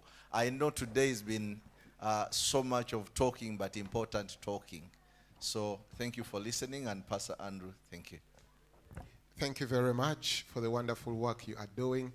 The gentleman who last spoke, Philip, allow me to officially say thank you so much. As I said, communities thrive through a support network. Thank you very much for supporting this, and the council, the connections, the encouragement. He's done a lot. He's spoken to me as an individual, and I really, really appreciate your input and encouragement and the invitations. Thank you very much. Sometimes when people are speaking, they say, I don't want to waste any more time. I want to walk away from that statement. No time has been wasted. No time has been wasted. I can only say I don't want to spend any more time, but not wasting. So we have two very important people are going to be speaking to us. The one coming first, and His Excellency will come here as well. And obviously, we'll wrap up everything by a blessing from the bishop. Then we shall start having our food. So I guarantee you, in the next few minutes, you're going to be fed intellectually, and you'll have food as well. So sometimes you don't know how far life can be and how life can throw us to. But who am I? Who are we as a community to host the people that we are hosting today? Dr. Joshi, I think if you come and stand next to me, then I will officially introduce you to these people, who you are. Just clap your hands as this gentleman comes here. How did I get to know Dr. Joshi, MBA? There is another honorary member, Honorable Jaffa Kapasi, who is the Consul General of Uganda in the Midlands. He took his flu jab on Friday. He was in London. I think it was at the London celebrations on Thursday. He took, I think, a flu something, and he wasn't feeling so well. But he was meant to be here with us. But when I spoke to him, there is a spirit I love about you people. He connected me. He told me, listen, Pastor Andrew. By the way, they call me Reverend Pastor Andrew, these people. That's how they call. Sometimes I want to tell them, but I just leave it there. I feel great about it. He connected me to another gentleman. He lives in Bradford, born in Uganda, am I right? Ginger, born in Ginger. And to those of you who know a sewing machine called Singer, who knows those sewing machines called Singer? So you used to pedal it. You've never seen it? Maybe some of you have never seen them. So they used to be agents for those. And he's a Rotarian member. He's a chairman of so many organizations based in Bradford. And he's a deputy lieutenant. Many of you don't know what that is. But a king has, I don't know, Oweekitiibwa Frederick Mukungu, in Buganda, I don't know. But even the king here has representatives in every county. So the Lord Lieutenant, who is a king's representative in West Yorkshire, this is the deputy. So I told you that we are surrounded by bone and ginger. So we are honored to have you around, and I want to hand over the microphone to you to speak to your brothers. Thank you.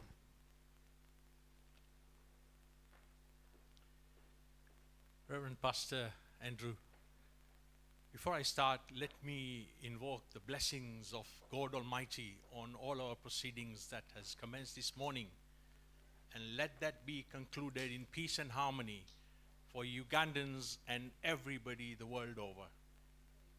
Amen. Your Excellency Deputy High Commissioner Ambassador John Leonard Mugerwa and his entourage, all his officials, Frederick Albert Mukungo, representative of the Kingdom of Baganda, Miss Uganda, Miss Vanessa, Bishop Frederick, Father Pastor Andrew Bukenya, and Josephine, I stand before you with the greatest of humbleness and humility. And whatever I'm going to say, please accept it as such.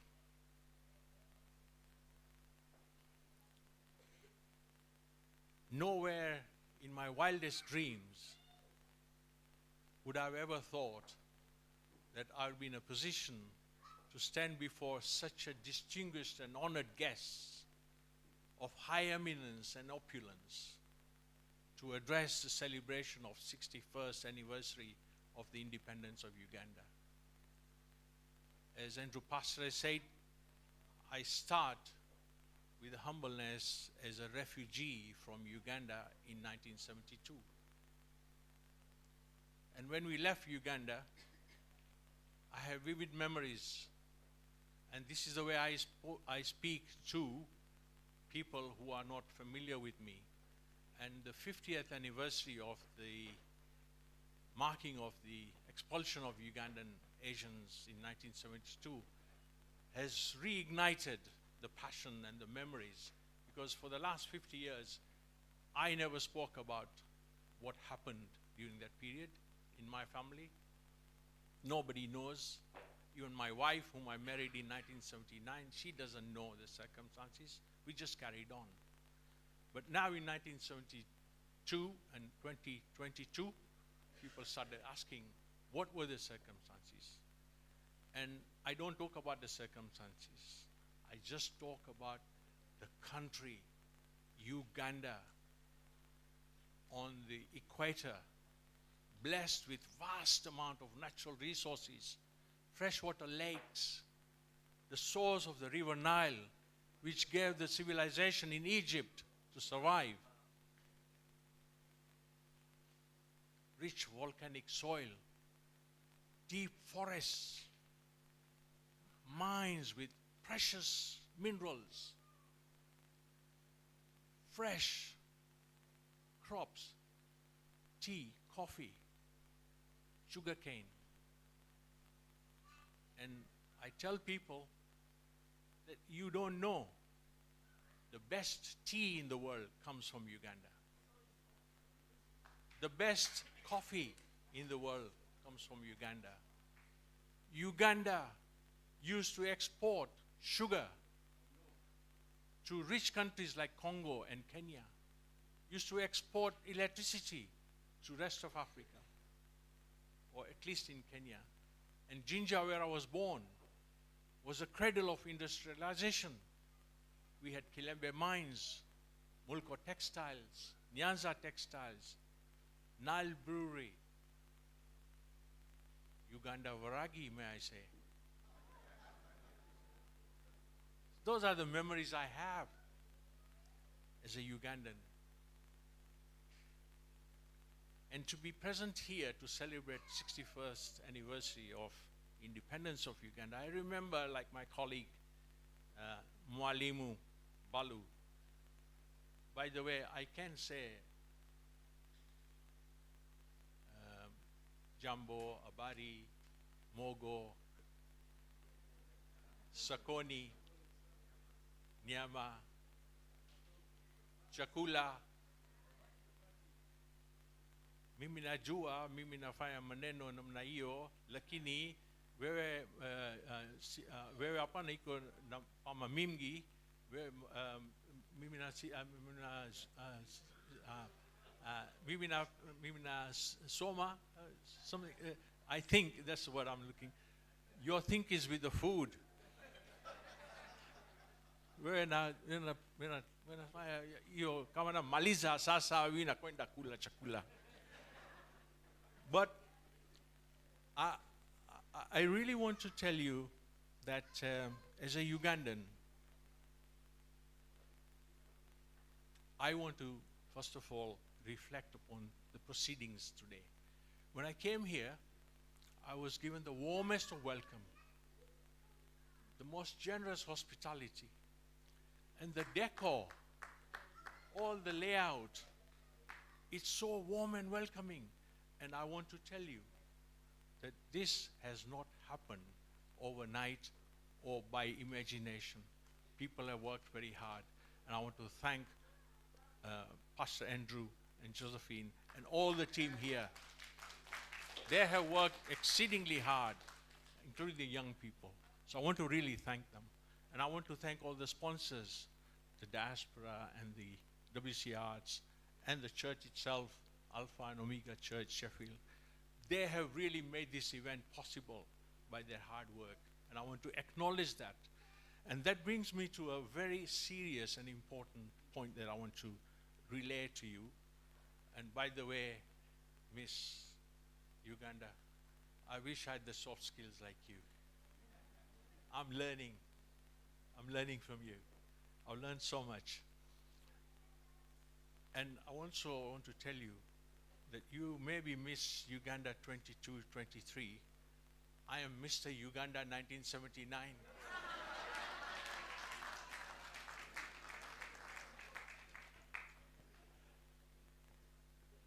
And when I grow up, I want to be Mr. Uganda again.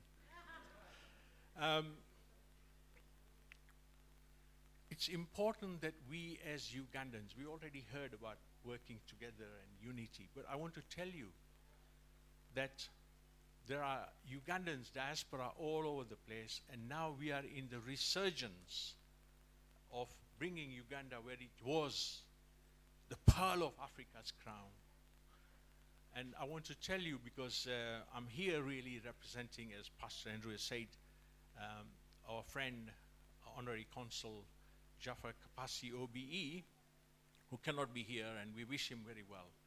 And I want to speak on his behalf because he's told me that President Museveni's ardent wish and desire is for Ugandans who are living outside Uganda to go back and visit Uganda, take their friends and visit Uganda, and use your money and expertise to start businesses in Uganda, to start investing in Uganda, so that we can uplift the youngest country in Africa to prosper and to live in peace and harmony. And it's our duty to make sure that we invest into Uganda, because we've had so much out of it, so we have to put something back in it. And I personally might not have lived in Uganda for 50 years, but I want to keep on investing in, because that's where my history is, that's my heritage is. And I have a responsibility that I must honor and redeem. So I must give something and must share. Now, three very simple messages. In Ugandan diaspora all over the UK, we are dispersed, so we must collaborate. And we must start coordinating what we do. So we don't want to have duplication of effort. If somebody is supporting educational activities in Uganda, let's all collaborate and see how we can add value in education. Same, let's add value in health infrastructure or in health development. I have a medical history background for the last 45 years, and I can bring a lot of expertise from local NHS into the primary care, the secondary care, the tertiary care, the in link with universities. So we want to coordinate, collaborate, and then communicate. And this is where the High Commissioner comes in. They've really got a big opportunity to make sure that if they have the database and they have the information, they start sharing with people and organizations like here today so that we can add value quickly, because we want to accelerate our programs. We don't want to just do an organic growth. We want to be as fast as we can. And then thirdly, I want to just say, let us link everybody so that we can leverage more. And by doing so, we will legitimize all our activities. So organizations like Alpha and Omega Church, let us demonstrate to people that they should be confident and they should be trusting this organization to deliver. Because we can talk and talk and talk. I'm into delivery. Let us deliver for the people of Uganda who are enthusiastic, who are growing, and are desperate to succeed. In conclusion, let me once again thank everybody for their kindness, for their generosity, and I personally echo what Pastor Andrew was saying. Today has not been a waste. It has been a fantastic opportunity for us to get together, to share our experiences, to share our knowledge, to share our willingness to help and work unitedly for the people of Uganda, for the benefit of Uganda. And in closing, final word I want to say is, many people ask Your Excellency about my appearance. And the comment they usually make is your mustache real? And when I arrived here, Pastor Andrew said, I came here at 9:30. And he said, no, we knew because your mustache arrived 2 hours early. So the answer to the question is my mustache real? Yes, it is. And the only way you can prove that it's real is if there is a lady who is courageous enough, she can try and pull it. So far, it's been like this since 2019. I shaved it off completely to raise money for polio. I raised 21,000 pounds when I shaved it all off. But before that, for 52 years, nobody had seen me without a mustache. So up till now, I've not come across a brave lady who wants to come and pull it. So if there's anybody who is brave and wants to try it, she has to be prepared for the consequences. Thank you very much. Thank you. Uganda, Uganda, Uganda. Long live Uganda. Thank you very much, Dr. Joshi. That was a nice way to finish. I love that. It made me think, because there is some man I need. So I don't know if you can. No. Oh, thank you very much. Thank you. I was trying to say if it was something else other than polio we can, so that we get that mustache off and raise some money for that. So thank you very much. It's wonderful. It is what a wonder to. My sister Shemem, can I give you a minute or two? Yeah, can I give you a minute or two? Please come. Sorry, let me just give her a minute. I want to ascribe value to. Where is the elderly man? Where is the elderly man who called me? Who is 70 years? Yeah, the one who is retired. Yeah. All right, okay. All right, okay, there is another one I didn't. So she's traveled all the way from York. And she's doing a very nice exhibition about Uganda in York. And we want to bring it to Sheffield. So let me give you about 2 minutes and you speak about it. Thank you. Hi everyone, I'm going to stand on this side because you won't be able to see me behind that. So I know we're all hungry now. Short one. We're all hungry now. So to everybody official in the room, Hello to my elders, youngsters, everybody. My name is Shamim, and I was born in Uganda. I was 6 years old, came here as a refugee in 1972 when Idi Amin expelled the Asians with 27 other thousand Asians that came here to the UK. Settled, grew up here, and I live in York. I've lived there for 37 years. Last year we celebrated our 50th anniversary of being here in the UK, and there were many celebrations across the country that all the Asians celebrated our anniversary, and I held a big celebration in York. And as part of that, I've commissioned an exhibition. It's a touring exhibition, and it's been in the schools in York. It's been in 23 schools, in universities, in public spaces. It's been to the Holocaust Centre. It's in Bradford Cathedral with Mr. Manoj Joshi, who's sponsoring that. It's there for 6 weeks. And it's to put Uganda on the map. So I don't remember much about Uganda, but my older brothers and sisters speak very fondly, like Mr. Joshi, like everybody else who have talked about how beautiful it is. So I'm the youngest daughter in the family, and I went to Uganda in 2019 to see for myself because I didn't remember. What I remember is traumatic memories.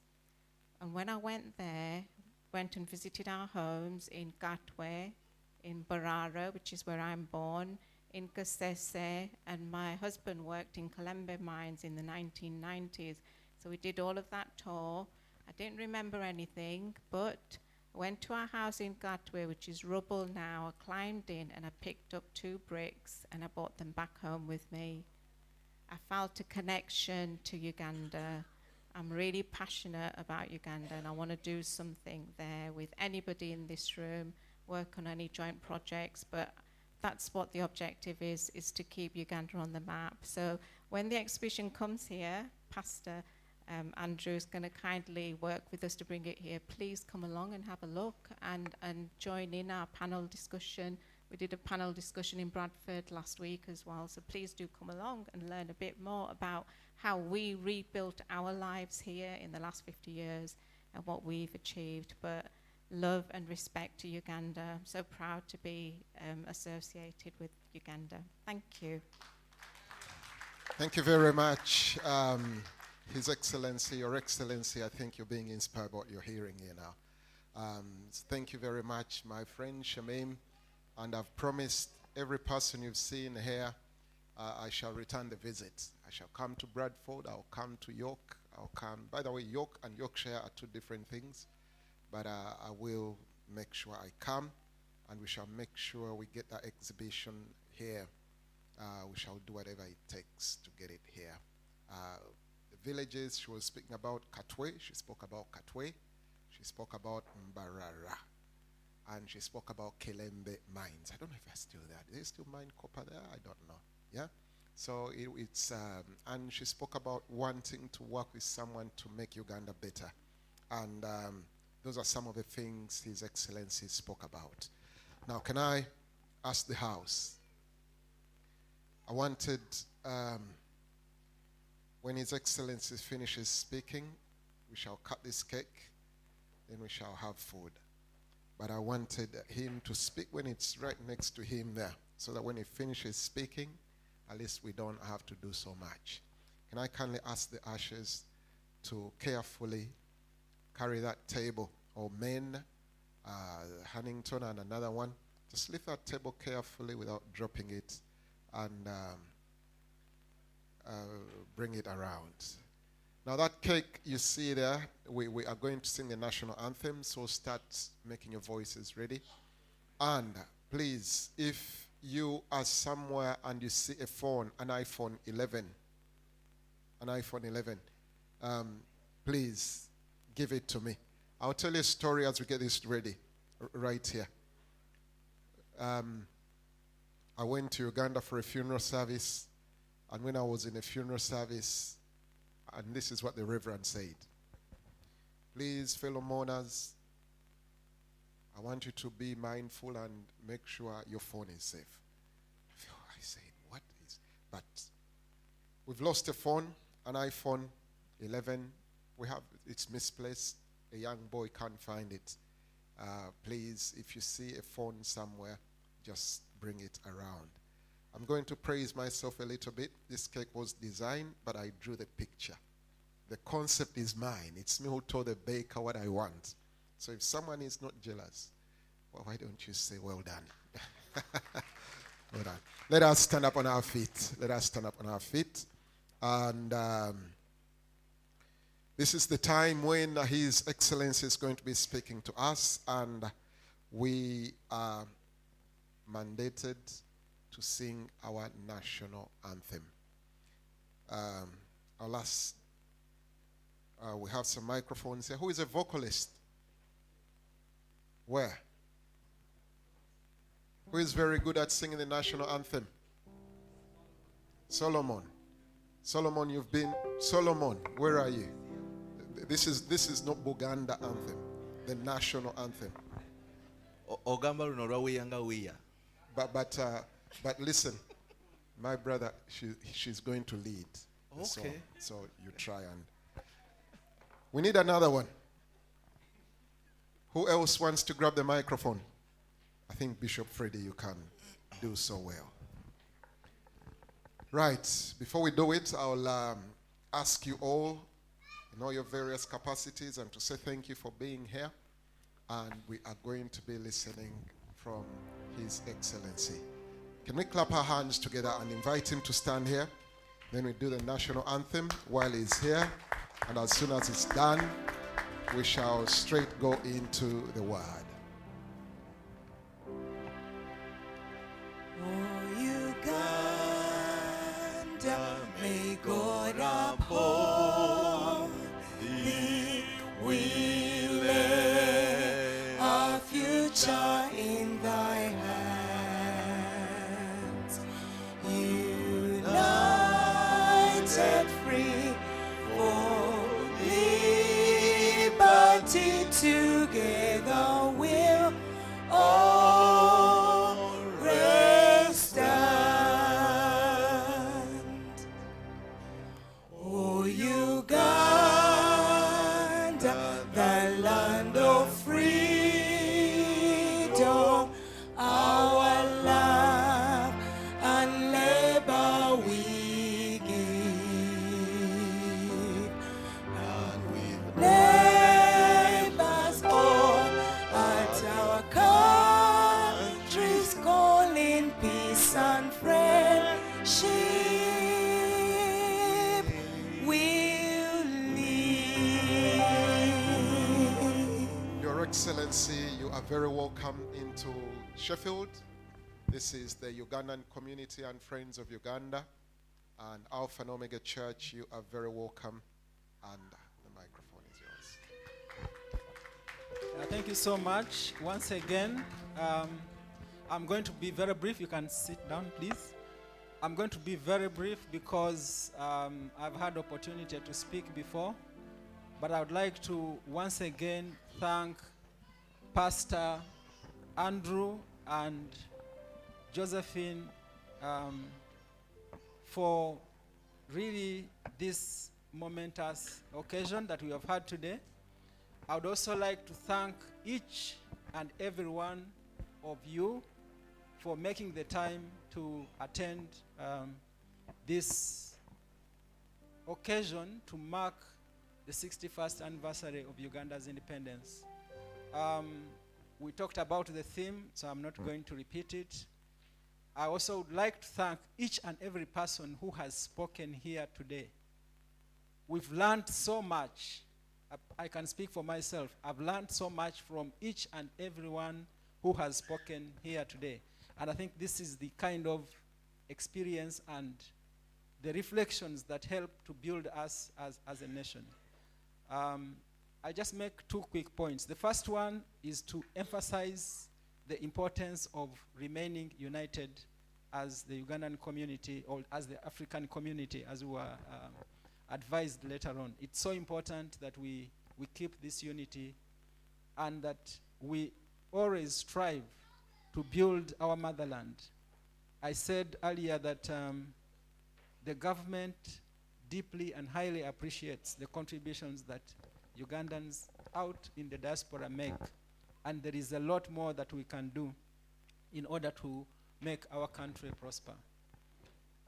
One time I was speaking at an event, it was a school, and I was speaking to youngsters, and one of the pupils, students, asked me, because I told them that I'd been working in government for, at that time it was something like 30 years. Today I think it's about 32 years. So this student asked me, what are the 5 things that you've learned in your long, because to a young person 30 years looks like eternity. What are the 5 things that you've learned, the lessons that you would say have made you reach where you are? Of course, I'm just going to mention them. I'll not go into the details. I told that young person and all the students who are listening that it's important to have a purposeful life. So in whatever you are doing, and I'm addressing the young people, in whatever you are doing, set objectives, because it's very easy to get derailed if you don't have a set objective. So set your objectives, set your targets, what do you want to become along your way as you pursue your endeavors in life. Then secondly, work very hard, because it's not enough to have objectives. You need to work extremely hard in order to achieve those objectives or targets. And working hard really means a number of things. It means if you are studying, study hard. But it also means have values. And I think today the theme of having values has run through our discussions. Have values, have respect, be humble, be courteous. So that's the second thing. The third thing is put God at the center of everything that you do. You can be brilliant, you can think that you know it all, but I can tell you from personal experience, there comes a time when you are going through some challenges which you think are insurmountable, but knowing that God is there and the challenges can actually be overcome is something extremely important. So the fourth point I told them is that always be grateful, be appreciative. Going through life, there are so many people who actually contribute towards you being what you become. Whether they are parents, whether they are teachers, whether they are, mentors along the workplace, always be grateful to them. And I told them the last thing is keep learning. Even when you think you've achieved, you've reached the apex, keep learning, because when we were being born, there were no computers. Some of us were born before computers. Now there is so much that has gone on, such that if you just depend on what you learned and not upgrade, you probably will not fit into the world that we are living. We are talking about the fourth generation industrial revolution. Things like artificial intelligence are going to determine where things are being done. So keep on upgrading, and those are the 5 points I would like to share with our youth. There is a lot that you can do, and there is a lot that you can achieve. And finally, I think it was Vanessa who talked about soft skills. Extremely important. You can have all the expertise, but there are certain things that you can get done a lot much easier by using soft skills. So with those few words, once again, on behalf of Uganda High Commission and behalf of the colleagues that I came with, would like to highly appreciate the opportunity to interact with you. This has been, each and every minute, second we have spent here has been extremely well spent. And we look forward to engaging further. The High Commission is open. We take the feedback which was given in very good spirit, and we will ensure that we work extremely hard to earn the respect that we should be having as a representative of a mission representing the country in the UK and Ireland. Once again, thank you so much.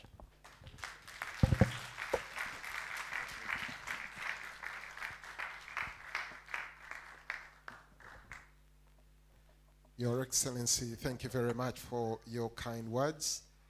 And we are coming to the dawning of a wonderful day, and we are, if you can, if your nose, your smelling sense is as good as mine, I'm very sure you're starting to smell something. And that smell is going to start speaking to you. It's going to take away your attention. It's going to make everything boring. But before it does that, let's officially, if I invite the bishop to bless us and say a word of prayer, then after, before he blesses us, we are going to cut this cake, Your Excellency, and our distinguished guests. Allow me to thank everyone who has come. Thank you very, very much for coming. May the good Lord bless you so much and shower upon you and your households eternal blessings. May blessings come your way so that you can ask yourself, what's happening? This love is too much. It's a prayer from our hearts as Alpha and Omega Church Sheffield and all the members we congregate with here, and on behalf of the community in Sheffield, thank you very much. Every service provider, everyone who's done anything, whether to invite someone, whether to direct someone, thank you, thank you, thank you so much. And as I have promised, if we can keep on working together, I'm very sure, I can't even say the sky is a limit. There is no limit. We are limitless. We are going to arise and shine. I'm hoping to put up a very nice Christmas carol celebration. That will be the next thing that's happening. Allow me to remind you, Sundays, we are going to be here. Come to church. Most of the things are being spoken. We teach them here in church. We speak about them in church. We have lunch clubs. We have aerobic dance clubs. We going to launch counseling sessions, initiatives that are going to help people become better, because the government is really willing to help and put in place systems and strategies to make this place a better place. As I told you, to those of you who missed, the City Council is it's quite vibrant and happy to see that something like this is happening, because Abathon in the mayor's office, not the mayor's offices per se, but it's nothing is happening in Abathon. But I'm glad we are here as a community, and we are going to arise and shine as a community. Everything you have heard, take it on heart. My number is on. You've had, I think, cards. If you need to work together, if you need us to be together, please feel free. Your Excellency, allow me to invite you and our distinguished guests. Let's get this out of the way. When the bishop comes, he's going to bless everything, bless you all, and there it's going to be a freelance. Please don't rush to go. The person who is going to lock here is me. I have the keys to the place. So don't rush. I have the keys. No one is going to come and say, leave this place. Dr. Joshi, our bishop, Wechtivwa, come and join His Excellency. We cut this cake and we get it out of the way. I think some can be the other side, or maybe you move there, Miss Vanessa Tendo. Miss Uganda, thank you for being around. Miss Uganda, Miss UK, Uganda, UK, whatever it is. You want to do anything? Okay.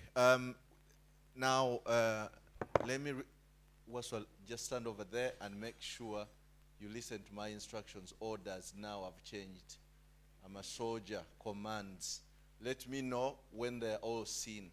So, Your Excellency, please hold the knife here, a bit high. And then you extend your hands over there. Everyone, try as much as you can. It's like you're praying for the cake, but we understand. Okay. On 3, 2, 1, and cut. Mukube mungalo. And that's enough, not all the way. Okay, Your Excellency, you can stay. The rest of you can go. Pastor Andrew, stay over there. The rest of you can go. Now, this one, listen to me.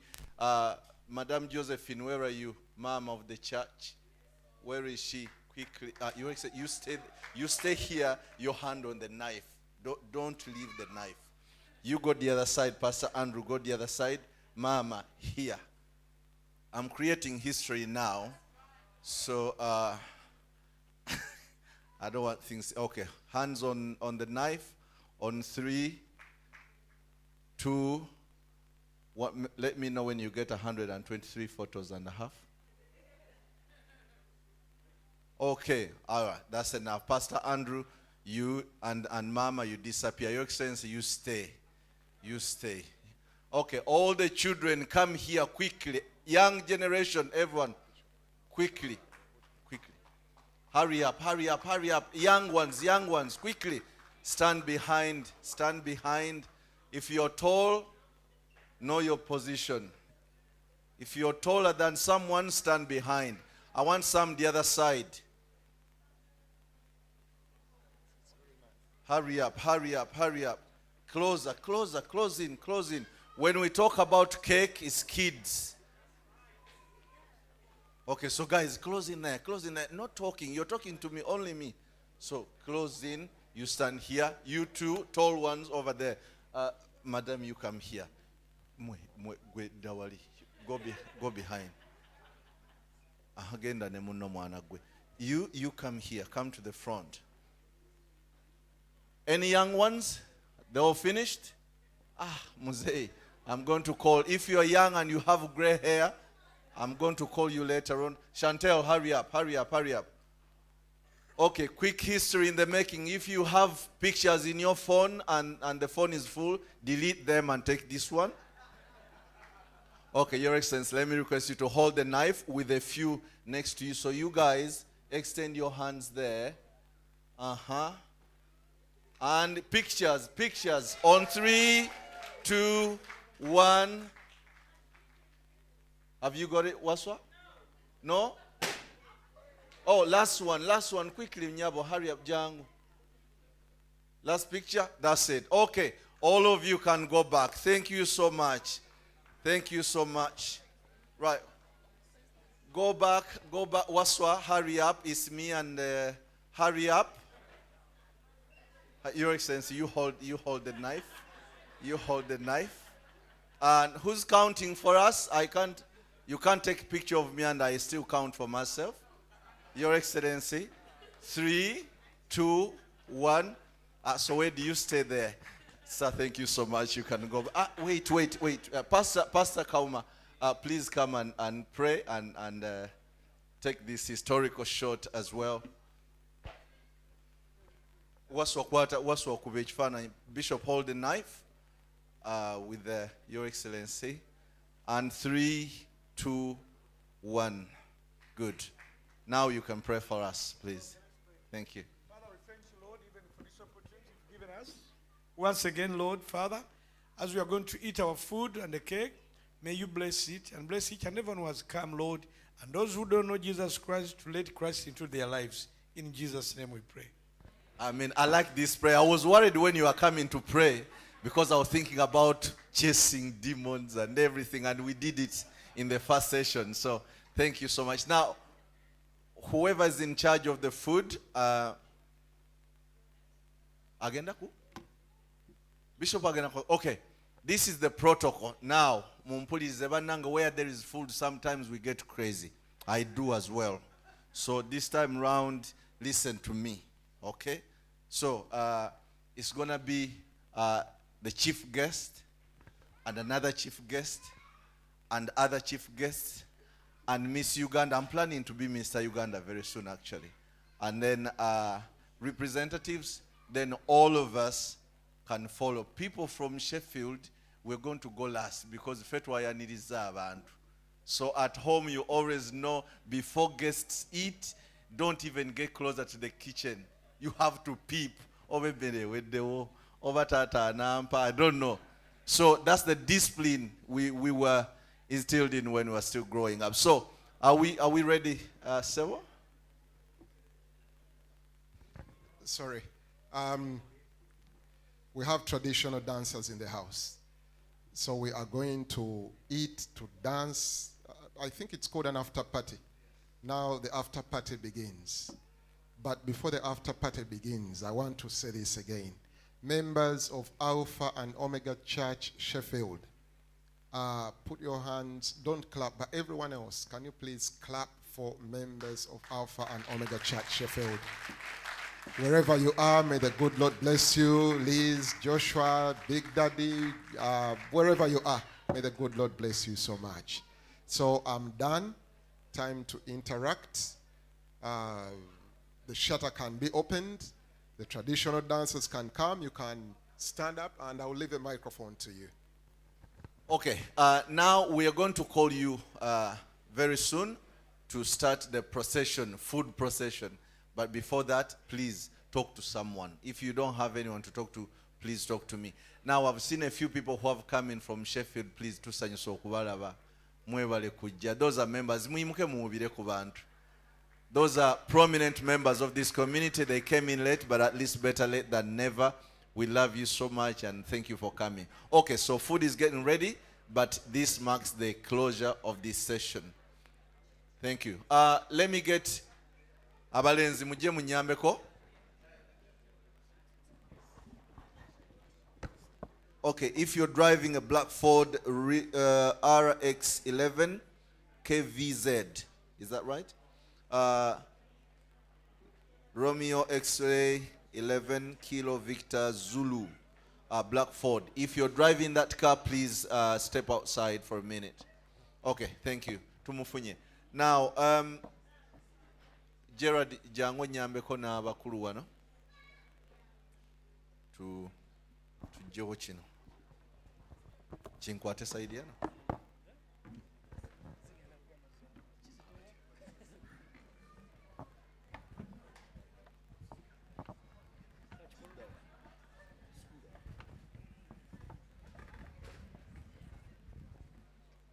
Okay, dancers baluwa ba dancers baje ne cake eveo.